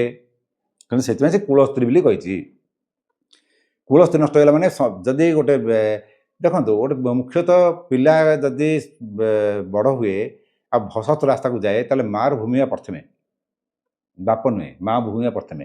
ବାପ ତା ପରେ ନେଇକି ଯାହା କରିବ, କିନ୍ତୁ ସ୍ୱାସ୍ଥ୍ୟ ଯଦି ଖରାପ ହେଲା ତାହେଲେ ମାଆର ଭୂମିକା ସମ୍ପୂର୍ଣ୍ଣ, କାରଣ ସ୍ୱାସ୍ଥ୍ୟ ଉପରେ ମାଆର ସମ୍ପୂର୍ଣ୍ଣ ଅଧିକାର ଥାଏ। ଏଇଟା ଚାଣକ୍ୟ ବି କହିଥିଲେ। ପିଲା ନିର୍ବୁଦ୍ଧି ହେଲେ ବାପର ଭୁଲ, ପିଲା ଦୁର୍ବଳ ରୁଗ୍ଣ ହେଲେ ମାଆର ଭୁଲ। ତେଣୁ ସେ ସେଇ କଥା କହିଲା ଯେ କୁଳସ୍ଥିତି ନଷ୍ଟ ହେଲେ ପୁରା ସମାଜ ନଷ୍ଟ ହେଇଯିବ। ଦୋଷୀ ରେତେ କୁଳ ଅଘ୍ନାନାଂ ଶଙ୍କର ବର୍ଣ୍ଣ ଶଙ୍କର କାରକୈ, ଦୋଷୀ ଏତେ କୂଳ ଦେଲେ ବର୍ଣ୍ଣ ଶଙ୍କର କାରକୈ, ମାନେ ଉତ୍ପନ୍ନ ହେବେ, ନଷ୍ଟ ହେବ, ଜାତି ଧର୍ମ ନଷ୍ଟ ହେଇଯିବ, କୁଳ ଧର୍ମ ଯଦି ନଷ୍ଟ ହେଇଯିବ। କୁଳ ଧର୍ମାଶ୍ଚ ଶାଶ୍ୱତା, ଶାଶ୍ୱତ ମାନେ ସନାତନ। ଏଠି ସନାତନଟା ବୁଝିଲା, ଶାଶ୍ୱତ ମାନେ ସନାତନ। ତା ପରବର୍ତ୍ତୀ ଆମେ ଶ୍ଲୋକ ଆସିବା, ଉଚ୍ଛନ୍ନ କୁଳ ଧର୍ମାଣାଂ। ଉଚ୍ଛନ୍ନ ମାନେ ଉଚ୍ଛନ୍ନ ହେଇଯିବା, ମାନେ ଆମେ କହୁନେ ଆରେ ସେ ଉଚ୍ଛନ୍ନ ହେଇଗଲାଣି, ମାନେ ବର୍ବାଦ ହେଇଯିବା, ମାନେ ନଷ୍ଟ, ସମ୍ପୂର୍ଣ୍ଣ ରୂପେ ନଷ୍ଟ ହେଇଯିବା, କୁହନ୍ତି ଉଚ୍ଛନ୍ନ। ଉଚ୍ଛନ୍ନ କୁଳ ଧର୍ମାଣାଂ ମନୁଷ୍ୟାଣାଂ ଜନାର୍ଦ୍ଦନ। ଜନାର୍ଦ୍ଦନ ମାନେ ଆପଣ ବୁଝିଛି, ହେ ଜନାର୍ଦ୍ଦନ, ଯଦି କୁଳ ଧର୍ମ ସମ୍ପୂର୍ଣ୍ଣ ନଷ୍ଟ ହେଇଗଲା, ମନୁଷ୍ୟାଣାଂ, ମନୁଷ୍ୟମାନଙ୍କର ଅବସ୍ଥା କ'ଣ ହେବ, ନରକେ ନିୟତେ ବାସ, ନରକେ ଅନିୟତମ, ନରକେ ଅନିୟତମ, ନରକେ ନିୟତମ, ଖଣ୍ଡ ଅଛି, ଖଣ୍ଡ ମାନେ ଅନିୟତମ, ତ ଅନିଶ୍ଚିତ କାଳ ପର୍ଯ୍ୟନ୍ତ ସେମାନେ ନର୍କ ଭୋଗ କରୁଥିବେ। ମାନେ ସେ କେତେବେଳେ ପର୍ଯ୍ୟନ୍ତ କରିବେ ତାର କିଛି ସମୟ ସୀମା ନାହିଁ, ସମ୍ପୂର୍ଣ୍ଣ ନଷ୍ଟ ହେଇଗଲା ନା କୁଳ ଧର୍ମଟା। ଲୋକ ଆଉ ଶ୍ରଦ୍ଧାରେ ପିଣ୍ଡ ଦାନ ଦେବେନି, ଅଶ୍ରଦ୍ଧାରେ ଦେଲେ କେତେ ଦିନ ଦେବେ, ଗୋଟେ ପିଢ଼ି ଦେବ, ଦୁଇ ପିଢ଼ି ଦେବ, ତୃତୀୟ ପିଢ଼ି ବେଳକୁ ଆଉ ସେମାନେ ସବୁ ଉଡ଼ିଯିବ, କ'ଣ ଶ୍ରାଦ୍ଧ ହେବ ଆଉ ଜାଣିବେନି। ଏଠି ଯଦି ବାହାର ଲୋକ ଆମେ ଡାକିବା ପଚାରିବା, ଆରେ ତମ ଶ୍ରାଦ୍ଧ ତର୍ପଣ କରୁନ ନା, କ'ଣ ଶ୍ରାଦ୍ଧ ଘଟିଛି, ଶ୍ରାଦ୍ଧ କ'ଣ ତର୍ପଣ କ'ଣ ଆମେ ଜାଣିନେ, ତାପରେ ତାକୁ ଯେମିତି କହୁଛି ସେମିତି କରୁଥିବ। ସେୟା ନରକେ ନିୟତଂ ବାସ, ନରକେ ମାନେ ଅନିଶ୍ଚିତ କାଳ ପର୍ଯ୍ୟନ୍ତ ନରକରେ ବାସ କରିବ।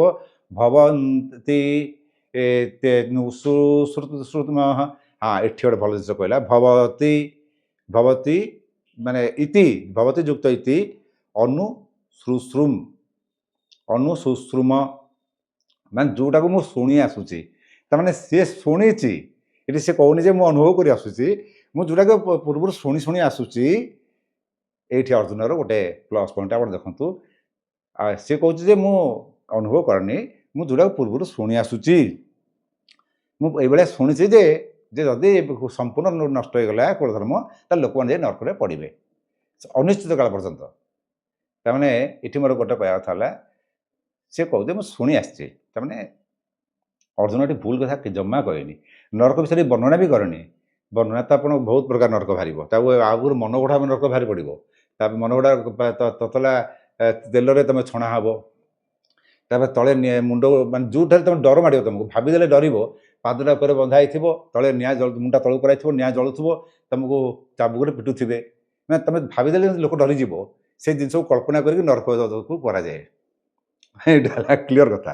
ଯେଉଁଗୁଡ଼ା ଘୃଣା, ମନେକର ବିଷଟା ମଇଳା ସବୁ ଗଦା ହେଇଥିବ, ତା ଭିତରେ ତୁମେ ପକେଇଥିବେ, ତୁମକୁ କ'ଣ ଲାଗିବ, ତା ଦେହରେ ପୋକ ଫୋକ ଥିବେ ଯେଉଁ ଘୁଅ ପୋକ ଗୁଡ଼ାକ ଆସିକି ତୁମକୁ କାମୁଡ଼ୁଥିବେ ସେଥିରେ ତ କେଞ୍ଚି ଦେଉଥିବେ, ପୁଣି ତା ଭିତରୁ ଆଉ ପଶି ଡୁବି ଯାଉଥିବ। ମାନେ ତୁମେ ଯାହାକୁ ଦେଖିଲେ ତୁମ ମନରେ ଘୃଣା ଆସିବ, ମାନେ ଡର ଆସିବ, ସେଗୁଡ଼ା ନର୍କ ଯନ୍ତ୍ରଣା।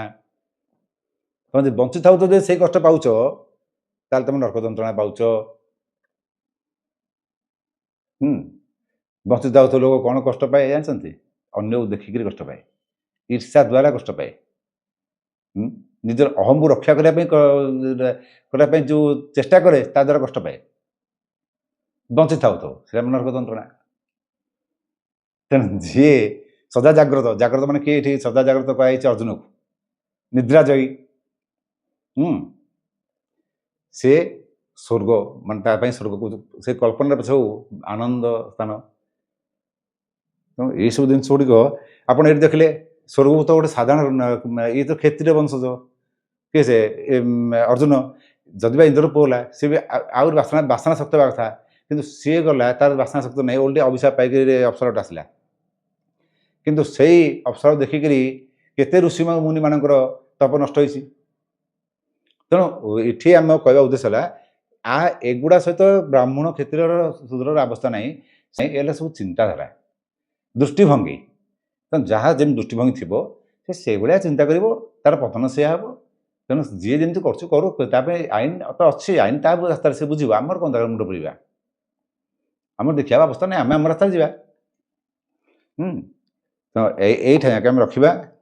ହଁ, ଆଉ ଜଣେ ପଚାରିଥିଲେ ଯେ ମୋର ବହୁତ ଲୋକ ଏଥର ଲେଖିନାହାନ୍ତି, ମୋତେ ଡାଇରେକ୍ଟ ମେସେଜ୍ କରିଥିଲେ ଯେ ଆମର ଆଞ୍ଜାଇଟି ରହୁଛି, କ'ଣ କରାଯିବ? ଶୁଣନ୍ତୁ, ଆଞ୍ଜାଇଟି ପାଇଁ ଯେଉଁ ଆଣ୍ଟି ଡିପ୍ରେସନ୍ ଆଉ ଆଣ୍ଟି ହିପୋଟାଇଟ୍ ଏସବୁ ବିଭିନ୍ନ ପ୍ରକାର ମେଡ଼ିସିନ ଯେଉଁ ଡକ୍ଟର ଦିଅନ୍ତି, ସେମାନେ ଗୋଟେ ରେଞ୍ଜ ପର୍ଯ୍ୟନ୍ତ ଦେବେ। ସେ ରେଞ୍ଜ ଦେଲା ପରେ ସେ ଡୋଜ୍ ବି ତାଙ୍କର ଆଉ କାମ କରିବନି, ତାପରେ ହାୟର ଡୋଜ୍ ଦେବେ, କିନ୍ତୁ ପରମାନେଣ୍ଟ କ୍ୟୁର ପାଇଁ ଗ୍ୟାରେଣ୍ଟି ଦେଇପାରିବେ ନାହିଁ। ତେଣୁ ଆପଣମାନେ ଯଦି ବାସ୍ତବିକ ଭଲ ହେବା ପାଇଁ ଚାହାନ୍ତି, ନିଜ ଭିତରେ ନିଜେ ଆନାଲିସିସ୍ କରନ୍ତୁ। କିଛି ଗୋଟେ ମେଡ଼ିସିନ ଯଦି ପ୍ରିଲିମିନାରୀ ଷ୍ଟେଜ୍ରେ ଖାଆନ୍ତୁ, କିନ୍ତୁ ତା ପରେ ଯୋଗ ଅଭ୍ୟାସ କରନ୍ତୁ।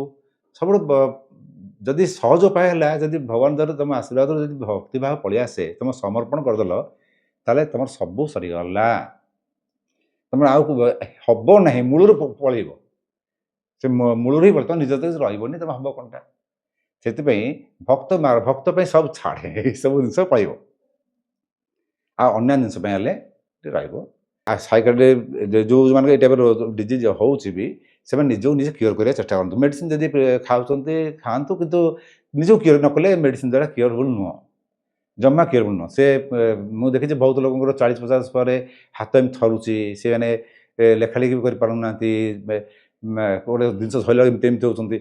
ତାର ଏସବୁ ନ୍ୟୁରୋଟିକ୍ ପ୍ରୋବ୍ଲେମ୍, ଏ ଯେଉଁ ନର୍ଭସ୍ ସ୍ନାୟୁ ଯେଉଁ ଯନ୍ତ୍ରଣା, ଏ ସବୁଗୁଡ଼ା ମାନସିକ। ମାନସିକ ଚିନ୍ତା ବି ବଢ଼ିଯାଏ, ହାତ ଗୋଡ଼ ଥରେ। ତେଣୁ ଏଇସବୁଗୁଡ଼ା ଦୃଷ୍ଟିରୁ ଆଗ ଫାଷ୍ଟ ହେଲା ମାଇଣ୍ଡ। ଏଇ ଯେଉଁ ମନଟାକୁ ଯଦି ଆପଣମାନେ କଣ୍ଟ୍ରୋଲ କରିକିରି ଶାନ୍ତି ରକ୍ଷା କରିପାରିଲେ, ବାଲାନ୍ସ କରିପାରିଲେ, ତାହେଲେ ଗୀତାର ମହତ୍ତ୍ୱ ଅଛି। ସେଥିପାଇଁ ଆଜି ଯଦି ଅର୍ଜୁନ କଥା ମୁଁ ଜାଣିଛି ନର୍କ, ତାହେଲେ ସମ୍ପୂର୍ଣ୍ଣ ଗୀତା ବହି ହିଁ ଭୁଲ ହେଇଥାନ୍ତା। ଗୀତା ବହି ଭୁଲ। ଅର୍ଜୁନ କହିଲା ମୁଁ ଶୁଣି ଆସୁଛି, କିନ୍ତୁ ମୁଁ ନର୍କ ଦେଖିନି। ସ୍ୱର୍ଗ ଯାଇଥିଲି ଅବଶ୍ୟ, କିନ୍ତୁ ନର୍କ ଦେଖିନି। ବର୍ତ୍ତମାନ ଆହୁରି ବି କେତେ ଜଣ କିଛି ପଚାରିଛନ୍ତି ବ୍ୟକ୍ତିଗତ ଭାବରେ, ମୁଁ ତାଙ୍କୁ ଉତ୍ତର ଦେଇଛି। ଆଉ ଯଦି କାହାର କିଛି ପଚାର ଅଛି ପଚାରି ପାରିବେ ଡାଇରେକ୍ଟ।